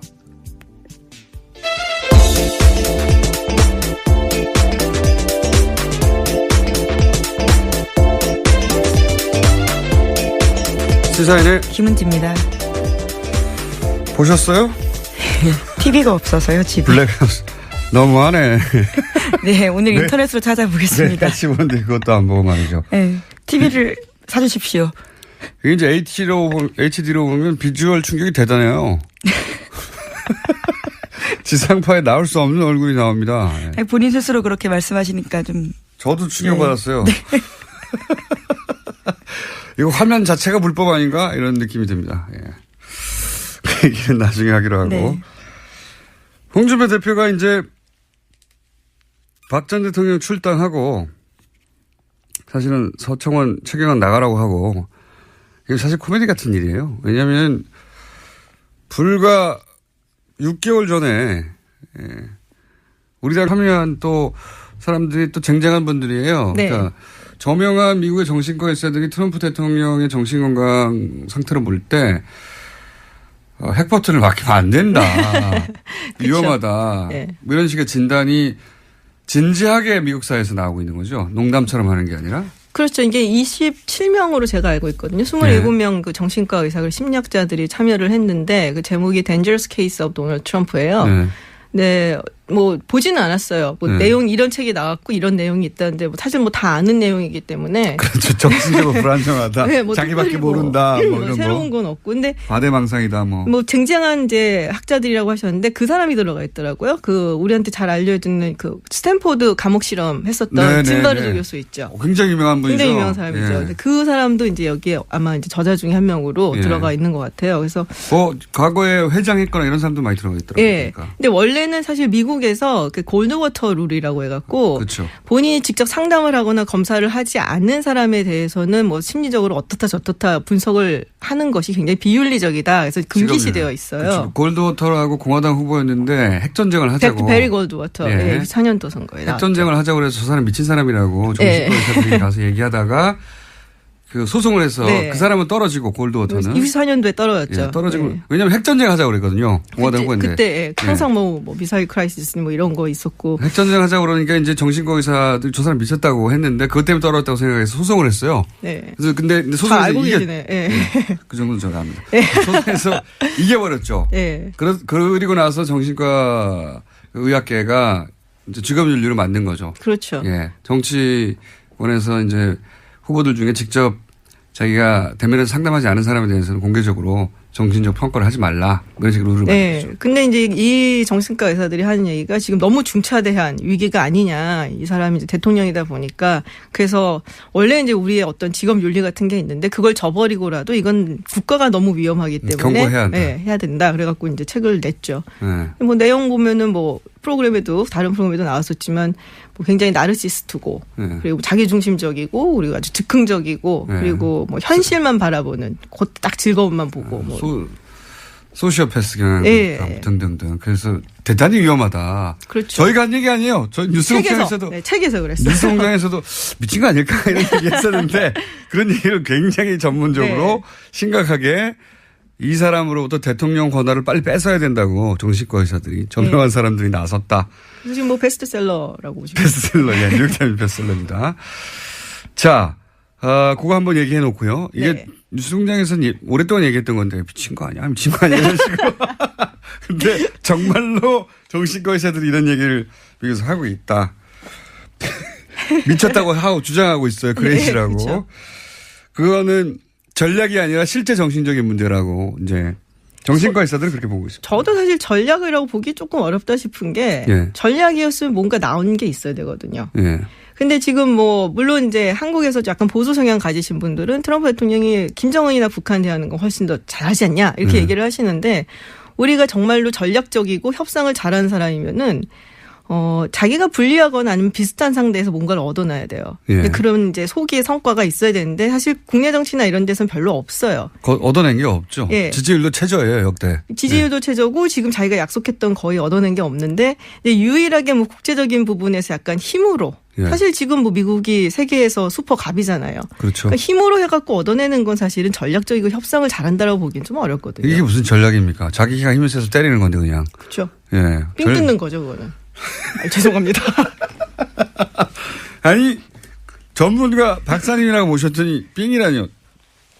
저도 안 하는 그 전문 용어잖아요, 그것도 나름. 전문 용어긴 한데 어쨌든 트럼프 대통령이 전략가였으면 국내 정치로 많은 걸 얻어냈을 텐데 그런 건 하나도 없다. 현재. 그렇죠. 사실 네.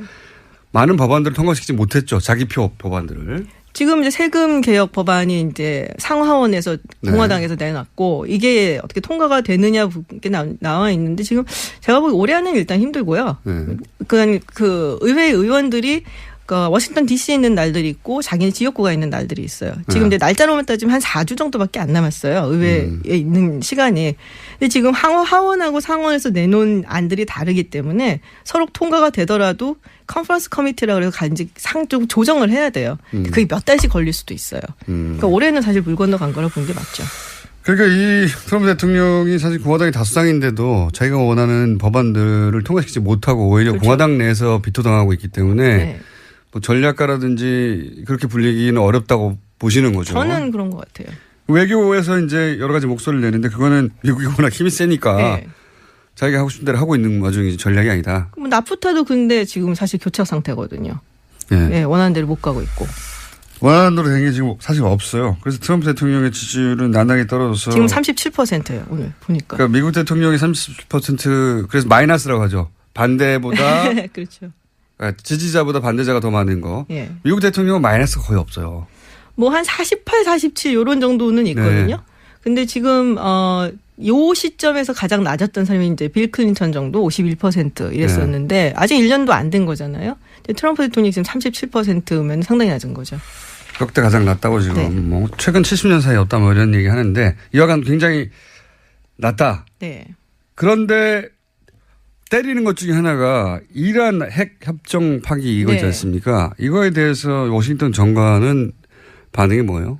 그러니까 이란 핵협정에 대해서는 사실은 이제 공화당 민주당이 워낙에 갈렸었어요. 그 부분에 있어서. 원래부터. 예. 그래서 지금 이제 트럼프 대통령이 90일마다 이걸 서티파이를 해야 되는 건데 그걸 이제 네. 안 한 거잖아요. 인증하지 않는 거죠. 예. 근데 그거를 사실은 넣은 것 그런 이제 규정을 넣은 것도 당시 이제 오바마 대통령이 이란이 제대로 준수를 안 하는데 죄송합니다. 그냥 이거를 패스해 버릴까봐. 3개월마다 체크하라고 누르는 그렇죠. 예. 근데 이게 반대로 된 거거든요. 지금 상황이. 그래서 의외로 공이 넘어갔는데 그래서 조금 두고 보긴 해야 될 것 같아요. 이 부분은 이제 민주당이나 약간 진보 측에서는 이란이 뭐 크게 잘못한 건 없지 않냐라고 네. 얘기를 하고 있고 공화당이나 보수 측에서는 뭐 핵협정을 위반한 건 아닌데 뭐 ICBM이라든지 뭐 장거리 미사일이라든지 뭐 이런 거 그리고 거기에 들어가 있는 규정 중에 이제 일몰 조항 같은 거 이런 게 조금 문제시 된다. 교체된다. 뭐 이런 입장이기 때문에 또 국제적으로는 비난을 많이 받고 국제적으로는 비난을 많이 받죠. IAEA에서도 이게 뭐 잘못한 게 없는데 왜 그러냐고. 다 지키고 있는데 왜 이러냐고. 그렇죠. 예. 네. 자, 지금 전반적으로 미국 상황과 트럼프 현 상황은 어떤가 지금 짚어보는 와중인데 네. 또 하나는 최근에 왜 러시아 스캔들 때문에 FBI 특검이 네. 측근을 기소했잖아요. 기소했죠. 궁금한 것은 이게 미국 정가에서 트럼프의 위기로 실제로 보고 있습니까, 이걸? 아직은 아니에요. 아직은 아니에요. 네. 왜냐하면 지금 이제 기소된 내용을 보면은 사실은 뭐 러시아의 어떤 사주를 받고 뭐 이런 식이 아니고 약간 건너거든요. 그러니까 매너포트 같은 경우도 이제 사업을 하면서 트럼프 캠프 조인하기 전에 뭐 우크라이나로부터 돈을 받은 거. 물론 이제 우크라이나에서 돈을 받은 게 친러 성향이고 뭐 여러 가지 이제 문제가 좀 있긴 하지만 이게 직접적으로 트럼프 선거 개입하고 연결돼 있고 지금 이게 당장은 그렇죠. 네. 그리고 이제 트럼프가 그걸 알고 있고 뭐 이런 부분까지는 아직 가진 않았어요. 그 선대 본부장이긴 했지만 폴 매너포트에게 포커스가 맞춰진 그렇죠. 기소지 네. 이것이 트럼프로 연결된 것까지는 아직 안 나오고 있다. 네, 그러니까 뭐 돈 세탁이라든지 횡령이라든지 이런 혐의하고 그다음에 FBI 위증한 거. 근데 사실 FBI 위증한 거는 사실 조금 이제 중범죄로 쳐지거든요. 그래서 그런 부분이 걸려 있는 거기 때문에 직접적인 연관이 있다라고 보긴 힘들고 뭐 뭔가 자꾸 이제 긁으니까 나오니. 경우죠. 그래서 왜 우리 야구할 때도 보면은 홈런 한 방도 좋지만 이렇게 안타 쳐갖고 자꾸 투수 압박하면은 굉장히 이제 신경 쓰이는 것처럼 뭐 그런 상태라고 보시면 당장 되죠. 위기는 아니고 이것이 어디로 갈지 모른다. 네. 이 정도 분위기. 그렇죠. 예. 뭔가 있구나 하고 사람들이 의심을 하는 거죠. 탄핵 얘기 요즘 나와요? 탄핵 얘기는 이제 제가 보기에는 탄핵을 해서 쫓아내기는 힘들어 보여요. 일단은. 근데 그런 얘기가 있어요. 그러니까 하원에서 미국 하원에 내년에 중간 선거가 있잖아요. 근데 지금 상원을 가져오기는 민주당이 좀 힘들 것 같다라는 얘기가 있고 하원도 사실은 제가 보기에 그렇게 쉬워 보이지는 않는데 일단 중간 선거에서는 대통령이 속한 정당이 의석을 좀 뺏기게 돼 있어요. 뭐 역대적으로 좀 그런 성향이 그렇죠. 있어요. 예. 네. 그런데 이제 어느 정도 가져올 수 있느냐의 문제인데 만약에 민주당이 하원만이라도 가져오게 된다면 한번 트라이는 해보지 않겠냐. 그런 분위기가 있다. 예. 그런데 이제 물론 안 되겠죠. 상원에서 안 할 테니까. 예. 그렇지만 상징성이 굉장히 있는 거고 일단은 하원에서 이렇게 만약에 이제 된다면은 그 기간 동안 상원까지 가갖고서 이제 해결이 나는 기간 동안 트럼프는 사실 손발이 묶이는 상황이 되거든요. 뭐 그런 분위기가 있긴 있군요, 여전히. 뭐 예. 있기는 있는데 될 거라고 보는 분위기는 이제 좀 많이 사그러들는 우리도 거죠. 탄핵이 될 거라고 아무도 생각 안 했어요. 아, 그렇죠. 그거는 그렇죠. 어떤 나라도 대통령을 실제 탄핵시킬 수 있다라고 상상하진 않습니다. 그렇죠. 상황이 그렇게 되어가는 경우가 있긴 있죠. 막 이렇게 막 돌아가는 경우가 있긴 하죠. 공화당 내에서 트럼프 간판으로 선거 치르는 게 불리할 수 있다 이런 얘기는 있었잖아요. 그런 얘기는 없습니까?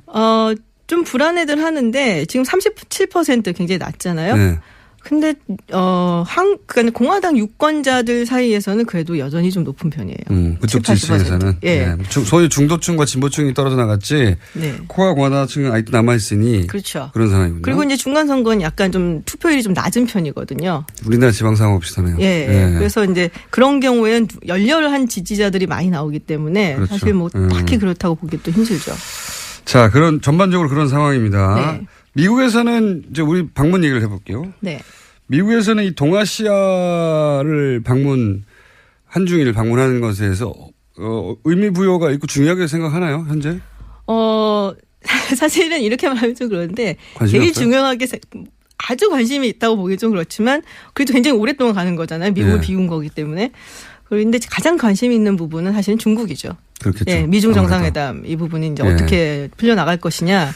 그런 부분이죠. 미국이 굉장히 신경 쓰고 견제하는 게 중국이고. 그렇죠. 실제로 현재. 예. 그리고 뭐 사실 일본하고는 굉장히 이렇게 막 다툼이 있을 만한 이슈는 없어요. 가서 골프 치고 즐겁게 지내면 되는 거고. 일본은 이번에 제가 보기엔 일본의 관점에서 보다면 좀 망했어요. 이방카를 극진히 대접하는 것으로서 트럼프의 심기를 이제 트럼프에게 잘 보이고 싶었던 것 같은데 이방카가 하는 강연에 사람도 안 오고. 그렇죠. 통통 비었다고 많은 자리가 그렇게 얘기를 하죠. 트럼프 대통령이 일본 방문 직전에 하와이 가가지고 진주만에 대해서 또 한마디 굳이 그건 하고. 약간 국내용 메시지였던 것 같아요. 예, 그런 것 같고.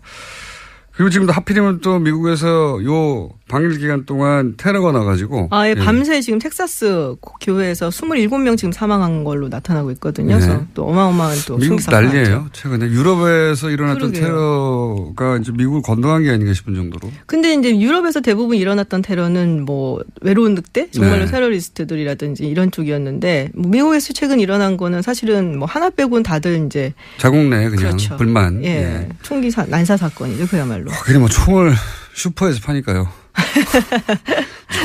총알을 K마이트에서 월마트에서 팔잖아요. 근데 재밌는 게 이런 총기 난사 사건이 있으면 우리 같으면은 막 뭐 좀 해야 된다고 난리인데 오히려 총기 구입 숫자가 늘어나요. 미국 같은 경우는. 아니 그건 당연합니다. 자기를 그러니까 일반인들의 관점에서는 국가 차원에서 총기 규제를 하지 않으면 방법이 없어요. 자기가 스스로 총을 사서라도 보호해야 되는 거 아니냐 생각할 수밖에 없죠. 그게 이제 미국의 어떤 정치, 문화, 사회 컬처에 굉장히 많이 남아 있는 거거든요. 그러니까 연방정부나 주정부가 날 위해서 뭘 해줄 수 있냐. 그러니까는 기본적으로 나 자신을 지키기 위해서 내 가족을 지키기 위해서 내가 총을 들어야 된다. 이게 이제 오랜 시간 동안 뭐 서부 개척 시대라든지 이럴 때 무법친 처녀가 많았잖아요. 그런 그게 데서 언젠데요? 200년 전에 우리 조선 시대예요. 그 얘기 라이트 들먹이는데 그냥 돈 때문에 그러는 거죠. 뭐 돈도 있죠. 예. 그리고 근데 되게 중요한 게 NRA가 우리가 뭐 돈으로 먹인다라고 생각을 하는데 총기협회. 예. 근데 그 사람들이 또 굉장히 풀뿌리 민주주의라고 하면 좀 이상하지만은 자기들 주장 논리죠. 그게. 네, 그거를 굉장히 잘해요. 로컬에 가갖고. 그러니까 미국은 그렇게 자기가 스스로 자기를 방어하는 선조들에 의해서 세워진 국가다. 총기를 규제하면 안 된다. 네. 뭐 자기 방어의 권한에 대해서 헌법에도 있잖아요. 미국 헌법에. 그건 이제 해석하는 거에 좀 다르죠. 진보가 뭐 해석하는 거, 보수가 해석하는 거. 저는 이게 다 돈 때문에 돈이 뭐라면 괜찮아요. 우리가. 그래서 네. 적어도 슈퍼에서 총알 파는 건 안 해야 되는 거 아닙니까? 말도 안 된다고 보는데 슈퍼 진열대에 막 기관총 걸려있고 그런 건 정말 진짜 웃겨요. 근데 백그라운드 체크를 하긴 해요. 오히려 그런 데서는. 안 하는 게 문제인 거예요. 인터넷이나 이런 거. 네, 하긴 하겠지만 그 발상 자체가. 그렇죠. 말이 안 되죠. 다른 나라에서는 받아들이기 어렵죠. 옆에서 배추 사고 그다음에 기관총 사는 거 아닙니까? 엄마 저거 사줘 하면서 하는 거죠. 상상할 수 없는. 여하간 뭐 얘기가 좀 샜는데. 네. 한국 방문에서 그렇다면 트럼프가 얻고자 하는 바에 대한 미국 언론의 분석이나 혹은 뭐 대목은 있나요? 혹시? 많이 분석은 안 하는데 네. 일단 이제 북한 문제 얘기가 나올 거다라고 뭐 보고 있고. 근데 것이고. 사실 이 문제는 미국이 지금 거의 주도권을 잡고 가겠다라는 입장을 보이고 있거든요. 네. 그래서 제가 보기에는 트럼프 대통령이니만큼 방위 분담금 얘기를 좀 많이 하지 않을까 생각이 들고 FTA는 거의 지금 뭐 우리가 꼬리를 많이 내린 상태이기 때문에 그리고 지금 뭐 그쪽 사람들이 많이 안 와요. 그 경제 쪽 사람들이 뭐 문우신이라든지 뭐 나바로도 지금 안 오고 있고. FTA 관련 얘기는 별로 안 나올 것 같다. 네, 그래서 일단은 어차피 이건 끝난 거다라고 생각을 하는 게 아닐까. 라이시저가 오기는 하는데 뭐 미국에서는 FTA를 정말 폐지하려는 의지가 있는 것 같다. 폐지를 하려는 의지가 있는 건 아닌데 나프타가 지금 교착 상태다 보니까 코러스 FTA 갖고 어떻게 미끼 삼아 뭐 해보려는 생각을 가질 수도 있지는 않을까. 근데 뭐 미국 내에서도 반대는 좀 있어요. 뭐 이게 한국 한미 FTA를 통해서 확실히 이제 이득을 걷는 집단들이 또 공화당이 많기 때문에 뭐 조금 조심스럽게 이제 생각이 있는 사람들은 접근을 하겠는데 뭐 공화당 오히려 인사들이 FTA 때문에 이득을 얻는 사람들이 많다. 뭐 농산물이라든지 이런 쪽은. 네. 그러면 FTA 폐지도 쉽지는 않겠네요. 뭐 좀 두고 봐야죠. 예. 자, 전반적으로 오랜만에 나와가지고 트럼프가 미국에서 처한 상황과 미국의 관점에서 한국 방문 잠깐 짚어봤고요. 이제 자주 나오실 겁니다. 네. 김지현 박사였습니다. 감사합니다. 감사합니다. 내일 뵙겠습니다. 안녕.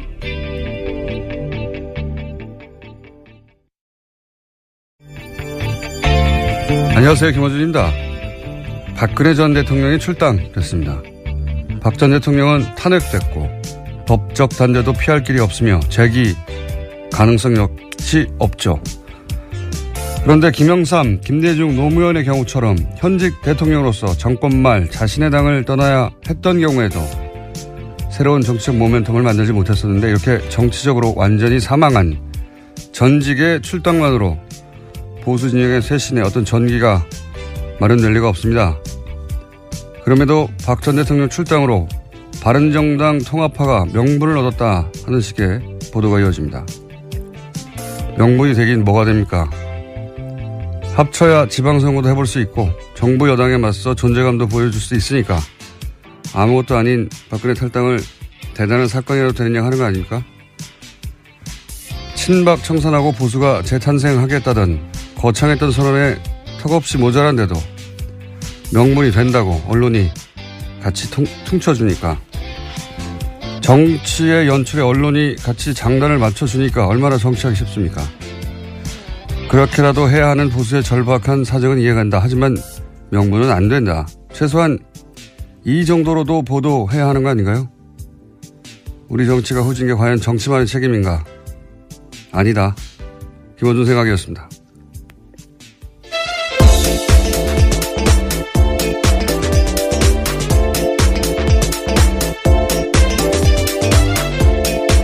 시사인의 김은지입니다. 보셨어요? TV가 없어서요, 집에. 블랙하우스. 너무하네. 네, 오늘 인터넷으로 찾아보겠습니다. 네, 같이 보는데 그것도 안 보고 말이죠. 네, TV를 사주십시오. 이게 이제 HD로 보면 비주얼 충격이 대단해요.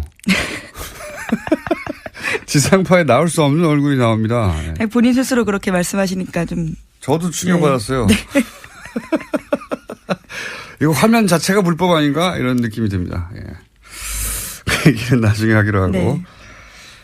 홍준표 대표가 이제 박 전 대통령 출당하고 사실은 서청원 최경환 나가라고 하고, 이거 사실 코미디 같은 일이에요. 왜냐하면 불과 6개월 전에 우리 당의 친박 없다고 하면서 서청원 의원을 복당시킨 게 다른 사람도 아니고 홍준표 대표 자신입니다. 예. 잠깐 들어보시겠습니다. 모두 용서하고 하나가 돼서 대선 치르기 위해서 우리 이제 친박들 우리 당권 정지하고 이래 된 거 다 용서합시다. 그 중에서 당원권 정지된 분들, 그리고 그 서청원, 그 다음에 최경환, 윤상회 다 용서하는 게 맞겠죠? 자, 연설 때 했을 건데요. 당의 친박이 없습니다. 없습니다. 이제는 소위 양아치 같은 친박이라고 걷기 일부라고 했는데, 당원 당규 절차에 의하지 않고 청산한다는 거예요. 친박은 없다고. 예, 이분들 구해야 한다고 하는 당사자였어요. 바로. 어쨌든 정치가 이렇게 뻔뻔합니다. 이런 면에서. 네, 근데 또 그저께는요, 자신의 페이스북에다가 바퀴벌레라고 다시 또 친박 세력에 대해서 표현했습니다. 그러니까요, 정말 명분이 된다라고, 명분을 얻었다고, 바른정당과 합치는 데 대해서. 이렇게 보도하면 안 되죠. 예. 하지만, 절박하긴 하죠. 보수 정당의 지금 사정이.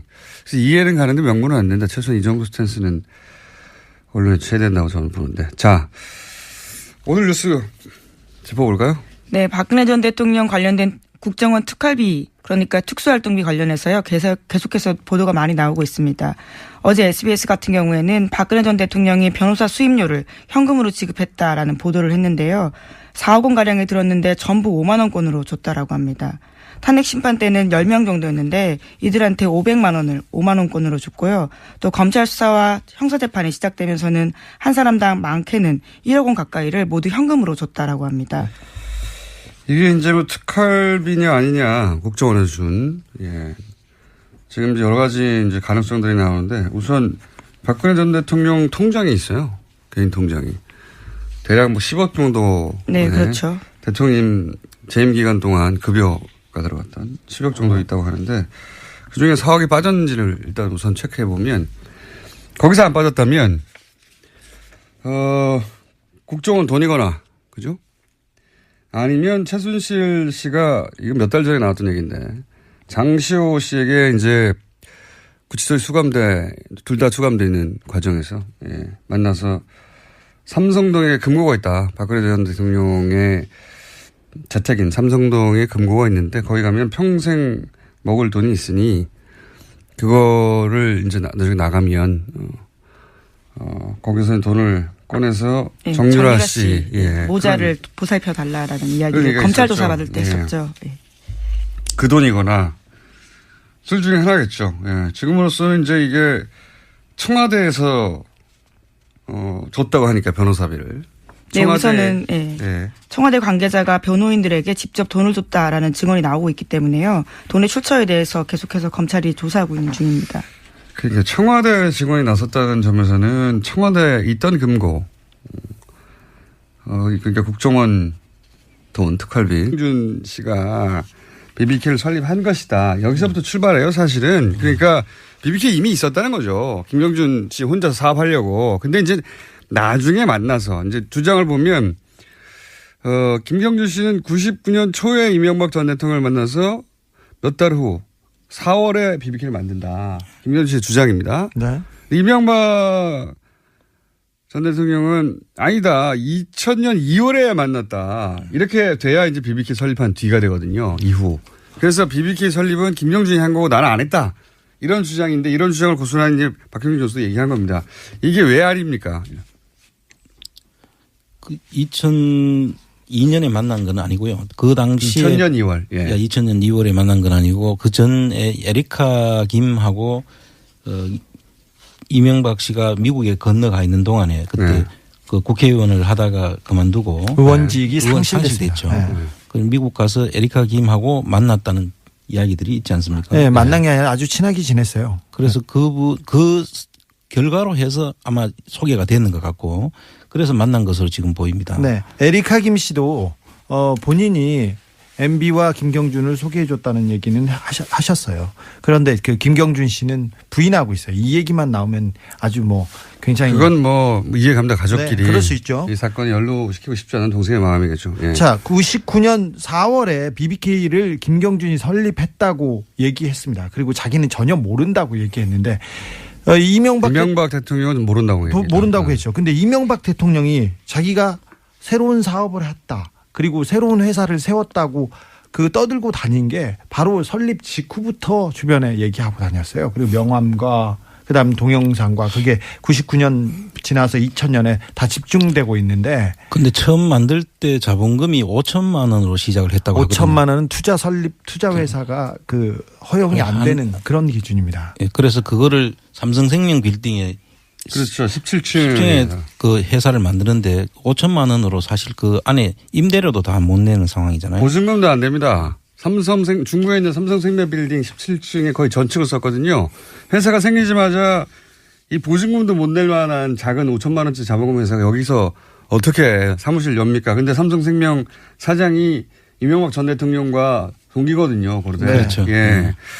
실제 그리고 삼성생명이 나중에 100억을 투자하죠. 그렇습니다. 예, 100억을 투자하고 이 얘기하니까 이제 사실은 투자자들 소위 BBK의 투자자들이 다 김경준 씨는 알 수가 없는 사람들이에요. 네, 그렇습니다. 아니, 이명박 대통령 친구 그리고 동료 그리고 교회에서도 투자를 했어요. 진짜 웃긴 게 그 장신대 쪽에서 4억인가에 몇 억 투자했잖아요. 네네. 네. 근데 그 교회 그 소망교회 이명박 장로였죠. 여기. 네. 그리고 하나은행에서도 투자할 때 이명박 씨의 그 회사이기 때문에 투자했다는 내부 문건이 있습니다. 네. 그리고 나중에 그 BBK가 좀 잘못되자마자 BBK에 돈을 달라고 얘기하지 않고 김경준한테 돈 달라고 얘기하지 않고 다 이명박 대통령한테 돈 그렇죠. 달라고 하고 고발하고 그다음에 내용 증명 보냈죠. 심택이 나중에 돈을 돌려달라고 소송을 하면서 소송 대상을 이명박 씨와 그 김경준 씨 둘을 상대로 해서 소송을 합니다. 일단 MB 쪽에서 김경준이라는 국제 금융 사기꾼한테 사기를 당했다고 얘기를 하는데 근데 모든 다른 피해자들은 MB한테 사기를 당했어요. 이거는 어떻게 할 거예요? 당했다고 주장했죠. 그때 당시에. 예. 그리고 김경준 씨는 그 전에 국제 사기꾼이 아니었어요. 굉장히 잘 나가던 펀드 매니저였지. 네. 예. 그리고 그때 나이 34살이었습니다. 한국말도 잘 못하는. 보면은 심택 사장도 고려대 동문이었고요. 그렇습니다. 예. 그리고 삼성생명 사장도 고려대 동문이었고요. 하나은행 여기 돈을 넣은 당시 김승효 행장도 고대 동문이었죠. 네네. 예. 그 절친으로 알려졌습니다.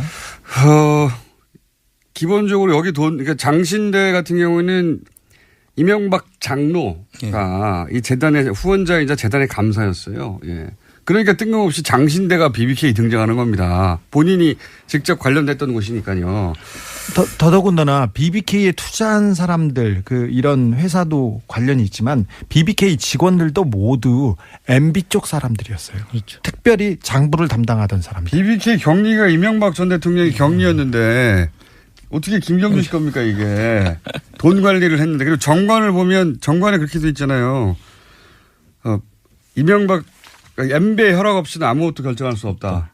정관이 그렇게 돼 있어요. 근데 그거를 검찰에서는 김경준 씨가 조작했다고 했죠. 예. 자기 회사를 남한테 주는 조작도 합니까? 거꾸로 조작은 해도 남의 회사를 내 걸로 뺏는. 투자자들이 다 이명박 전 대통령과 동기거나 관계자들이나 자기가 관계한 곳들에서부터 돈을 받았어요. 다. 김경준 씨하고 연결된 데는 한 군데도 없습니다. 한 군데에도 없는 건 아닙니다. 처음에 30억인가요? 어딘가. 이뱅크라고 예. 그 돈이 30억 들어오는데 그것도 그분의 수사가 안 이루어졌더라고요. 수사 결과를 보니까. 그런데 그분도 상당히 관련이 있기 때문에 나중에 그 매각하는 과정을 보면은 그분도 관련성이 충분히 보이는 대목이 있습니다. 그러니까요. 삼성생명도 당시 배정충 사장이 고려대 동문이었고 동문 아니면 본인이 관여한 곳 아니면 다스 이런 곳에서 다 돈이 들어오는데 김경준 씨가 저런 것도 있어요. 김경준 씨가 돈을 이제 다스로부터 받지 않습니까? 예. 근데 당시 사장이 오늘 여기까지 해야 되겠습니다. 시사인의 김은지였습니다. 감사합니다. 친애하는 국민 여러분 안녕하십니까. 여러분의 귀염둥이 MB 인사 올렸습니다. 까꿍. 국민 여러분, 나는 평소에 탈세가 범죄이듯 공직자가 예산을 낭비하는 것도 일종의 범죄라고 생각하고 있습니다. 더구나 가장 어려운 사람이 가야 할 돈을 횡령하는 것은 용서받지 못할 범죄입니다. 저는 그런 확신을 가지고 있습니다. 진우 들었나? 네가 나를 아직 잘 모르는 모양인데 사실은 나 이런 사람이야. 들었지? 그러니까 앞으로 좀 잘해. 오해도 좀 불고 간다. 나도 보자가 내가 이제 저런 말을 했냐 나 진짜로? 아니 하도 맘에문수를 많이 하는 말이야. 이건 특히 내 기억이 안 나. 내가 진짜 했냐 이거? 그래? 나 이거 왜 기억이 안 나지? 내 저런 말 했어?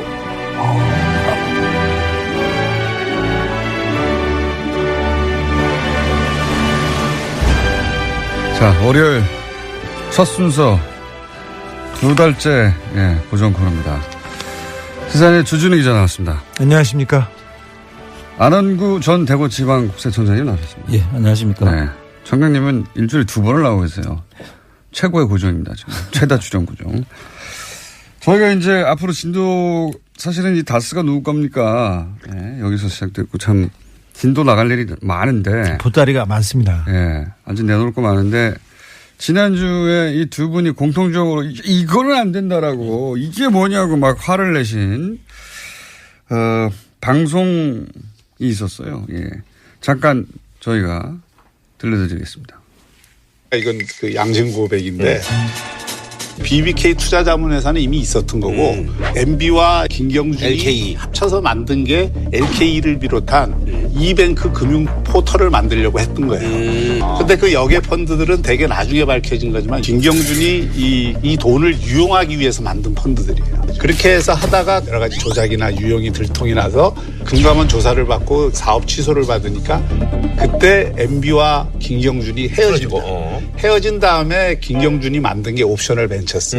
그 옵셔널 벤처스에서 19개의 유령 회사를 만들고 7명의 여권 조작을 해갖고 주가를 띄우고 유상증자하고 해서 300억을 벌어갖고 미국으로 김경준이 튀니까 그런데 2심에서 이제 재판을 앞두고 2007년에 돌연 김경준이 들어오는 거예요. 그 당시 여권에서 여러 가지 어떤 그걸 했다는 얘기도 많은데 발표를 했는데 그 임용 계약서가 조작임이 또 밝혀져요. 이 문제의 본질은 저는 간단하다고 생각해요. 지금도 그렇게 믿고 있고. 그러니까 김경준이라는 국제 금융사기꾼 김경준, 에리카 MB가 당한 겁니다.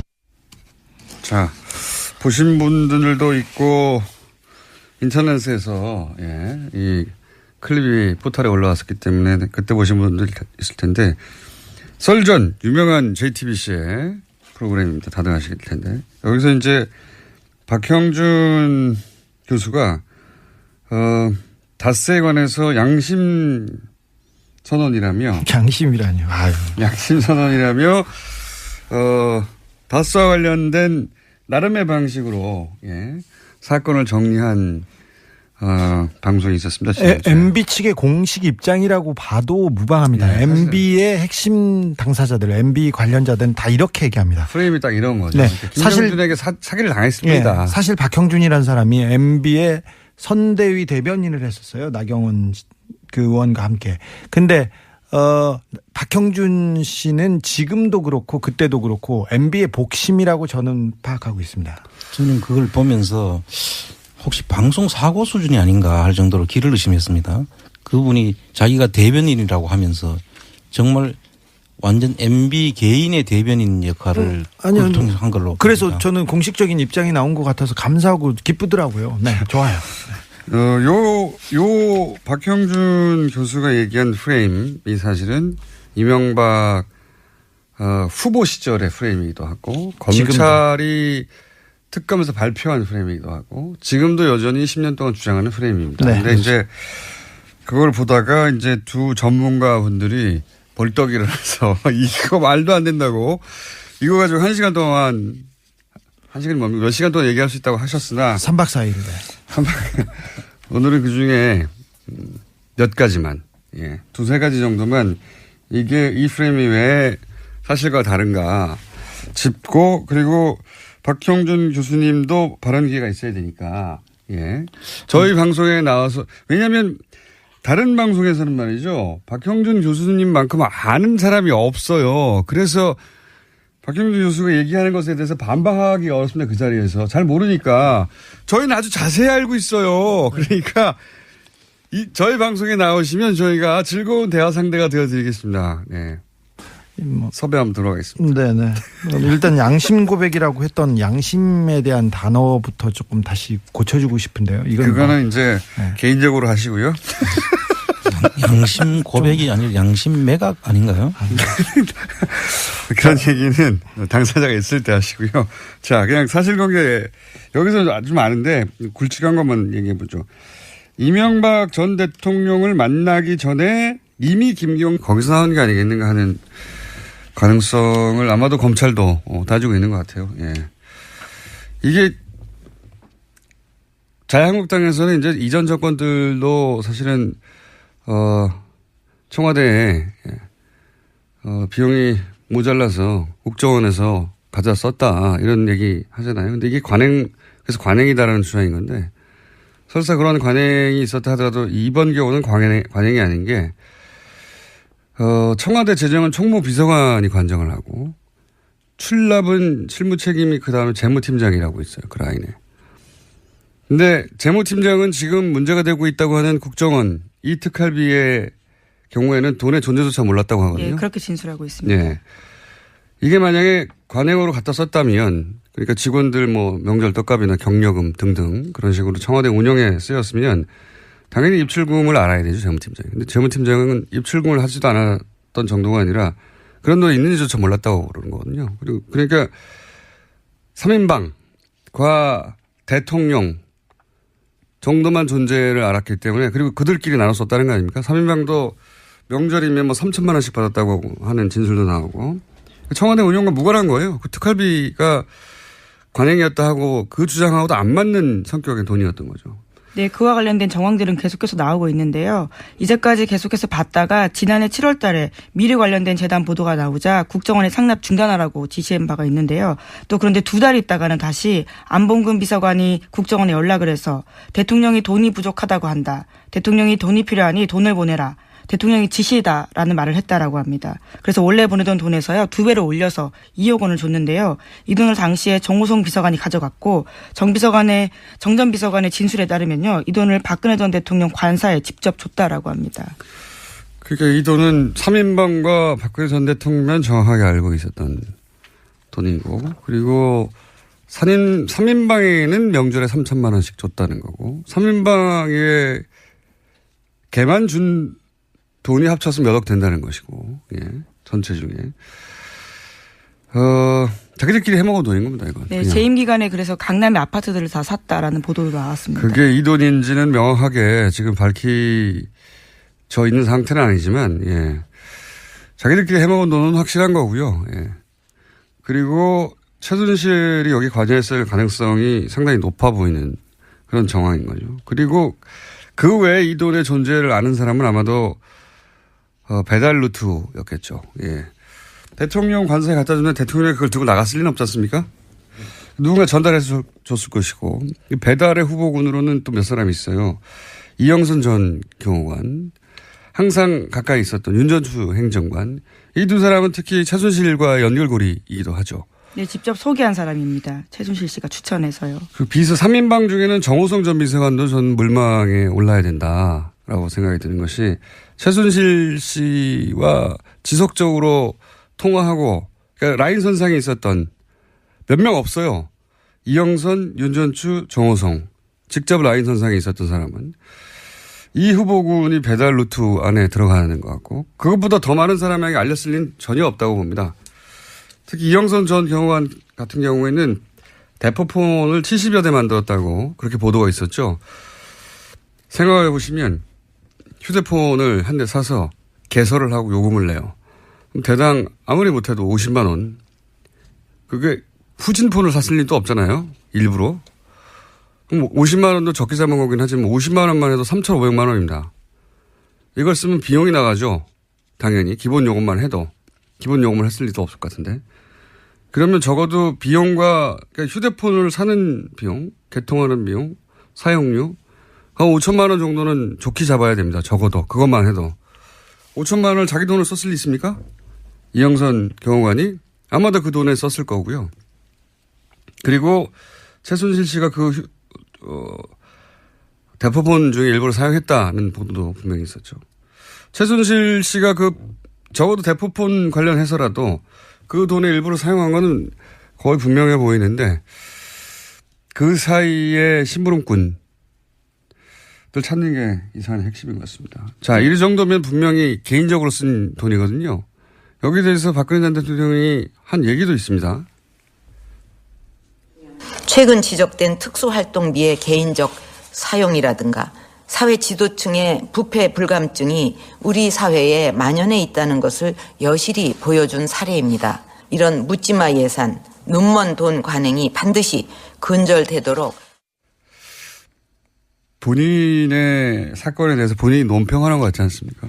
예, 그래서 인터넷에 박적박이라고요. 박근혜 전 대통령의 적은 박근혜다 이런 이야기가 있습니다. 보니까 관련된 사안들에 정확하게 해당되는 멘트를 참 많이 그렇죠. 과거에 했습니다. 자, 이 특활비 관련된 뉴스가 굉장히 많이 나와서 한 번에 묶어서 지금 네, 정리를 그래서 해서. 이영선 경호관 같은 경우에는 검찰이 나오라고 출석을 요구했는데요. 지금 거부하고 있는 중이라고 합니다. 강제 구인하겠죠. 네. 아마도. 네, 이재만 전 비서관 같은 경우에는 이영선 전 행정관한테 돈 줬다라는 취지의 진술도 했다고 하거든요. 그렇기 때문에 나와서 반드시 이야기를 해야 될 것으로 보입니다. 그러니까요. 소위 이제 휴대폰을 닦아줬던 처음에 우리가 잊지 못하는 장면. 그렇죠. 최순실 씨에게 휴대폰을 몸으로 닦아서 건네준. 공손하게 건네준. 이영선 행정관이 사실상 최순실의 수행을 했고 비선 의료진들의 출입, 기치료 아줌마의 출입 등등을 담당했던 소위 이제 박근혜 전 대통령 비밀에 가장 가까이 있었던 그리고 최순실 씨와 가장 가까이 있었던 중간 인물로 배달 루트일 가능성이 상당히 있죠. 그러니까 안 오는 거겠죠? 네, 여전히 지금 구치소에 있는데요. 1심에서 유죄받고 징역 1년 나왔는데 법정 구속 중입니다. 그렇기 때문에 구인할 수 있는 상황이기 때문에요. 구인이 가능합니다. 박근혜 전 대통령의 경우에야 여러 가지 부담감 때문에 강제 구인은 못하겠지만 이 경우는 강제 구인하겠죠. 당연히. 자, 여기까지가 주말 내내 나왔던 국정원 특활비 관련된 뉴스 몇 가지 묶어서 얘기한 거고요. 다음 뉴스는요? 네, 다스와 관련된 소식도 있습니다. 2009년에 이명박 전 대통령이 본인 소유의 빌딩인 영포 빌딩을요, 자신이 만든 청계재단으로 넘겼습니다. 그런데 이 재단의 건물 입주사 가운데 유일하게 월세를 안 내는 회사가 있거든요. 거기가 바로 다스의 자회사인 홍은 프래닝이라는 곳입니다. 어제 JTBC가 보도했습니다. 청계재단은 이명박 전 대통령과 상관없는, 사실은 기부했으니까요. 예. 목적 사업에만 돈을 쓸 수 있는 재단인데, 예. 그 재단이 이제 본인 이명박 전 대통령은 누구하고도 자기하고 상관없다고 하는 다스의 자회사를 거기에 들여서, 예, 지금 10년 가까이 무료로 건물을 쓰게 하고 있다. 네, 강남의 핵심적인 자리인데요. 거기서도 월세를 전혀 받지 않았다라고 합니다. 특수관계가 자꾸 드러나는 거죠. 예. 자, 그런 보도들이 있고요. 또 다른 뉴스는 뭐가 있습니까? 예, 또 이 빌딩과 관련된 뉴스가 하나 더 있는데요. 2008년에 BBK 특검 검사팀 중에서 한 명인 특검보가 이 사무실에 특검이 해산한 지 2달 만에 들어가 있다라는 보도도 있습니다. 네, 자신이 특검했던 대상이 소유하고 있는 건물에 들어가서 사무실을 차렸다는 거 아니겠습니까? 예. 이건 바로 진짜 거의 직후더라고요. 이러면 안 되는 거죠. 그러니까 특검과 이명박 전 대통령과 특별한 관계가 아니었나 의심하게 하는 이런 뉴스가 이제 10년 만에 나오는군요. 10년 전 일인데. 다음 뉴스는요? 네, 또 이명박 정부 청와대가 전용 예산을 깔아놓고 노무현 정부의 대통령 기록물을 수시로 열람했다라는 보도가 있습니다. 특히 2007년 남북 정상회담과 관련해서 NLL 포기 발언으로 한창 논란이었었는데 그때 회담 자료를 들여다봤다라는 겁니다. 그 당시만 하더라도요 27차례 열람했다라고 하거든요. 그때가 새누리당에서 한참 문재인 야당 대선 후보를 공격할 때였는데 그와 관련된 주장들을 새누리당에서 계속해서 했었습니다. 그래서 정보의 출처가 청와대가 아니냐라는 의혹이 제기됐는데 그때 아주 많이 본 거죠. 노무현 정부 시절 대통령 기록물을 원격으로 열람한 게 그렇게 해서 총 3,000 몇백 번 정도. 네, 3,800여 번 된다고 합니다. 된다고 하니까 이명박 정부에서는 사실 노무현 생전에는 물론 사후에도 철저히 정치적으로 파멸시켜야 된다. 그래야 보수 정권이 영구 집권이 가능하다. 뭐 그런 식의 꿈을 꿨던 것 같아요. 그래서 3,800번이면 이게 1년으로 따지면 하루 10번씩 본 것이고, 예. 5년으로 따져도 몇 번입니까? 이틀에 한 번씩 본 겁니까? 엄청나게 본 거죠. 예, 매번 뭐 없나 싶어서 뒤져보고, 예, 그걸 건수를 잡아서, 그리고 이제 지금 보수정당에서는 정치 보복이라고 하는데, 정치 보복이 말이 안 되는 것이, 노무현 전 대통령은 이명박 후보 시절부터 정치적 탄압을 하거나 뭐 보복당한 일을 한 게 없어요. 그냥 자기들이 그렇게 한 거지. 보복이란 논리적인 성립이 안 됩니다. 예. 자. 네, 물론 국가기록원 쪽에서는 규정대로 열람했다라고는 하지만요. 외부에서 이렇게 열람하는 게 부적절하다는 이야기 나오고 있다고 합니다. 그렇게 둘 거면 대통령 기록물 따로 관리할 이유가 뭐가 있습니까? 그냥 원격으로 다 하는데 갖다 놓고 하지. 어쨌든 뭐 문재인 정부 들어서는 이렇게 안 하고 있다고 하고요. 그렇게 안 하는 게 맞는 거죠. 대통령 기록물을. 자, 이건 전문가하고 따로 얘기해 보기로 하고요. 예, 요 사안은. 어쨌든 그렇게 열람했다고 합니다. 자, 뉴스. 시간이 벌써 다 돼가네요. 예, 하나, 둘 정도 제목 읽고. 네, 오늘 바른정당의 김무성 의원 등 9명이요. 집단으로 탈당 선언을 하게 됩니다. 그럼으로써 바른정당이 만들어진 지 9개월여 만에요. 원내교섭단체 지위를 잃을 것으로 보입니다. 이게 뭐 오랫동안 오갔던 이야기라, 예. 결국 숫자가 몇 명이고 언제냐가 이제 관심 대상이었는데, 대략 9명 정도? 네, 그렇습니다. 그리고 이제 내일인가요? 이렇게 되면? 예. 네, 내일 복귀할 예정이라고 하는데요. 네. 복귀가 맞죠. 원대 복귀. 예. 여기서 이제 꼭 지적해두고 싶은 것은, 김무성 전 대표는 유승민 의원을 당시 망설이는 마지막까지 남아있겠다고 한 유승민 의원을 최후에 끌고 나온 장본인이에요. 바른정당을 만들 때 말씀하시는 거죠? 네, 만들 때. 본인은 이제 좀 더 노력해 보겠다. 새누리당이 남아서. 하던 유승민 의원을,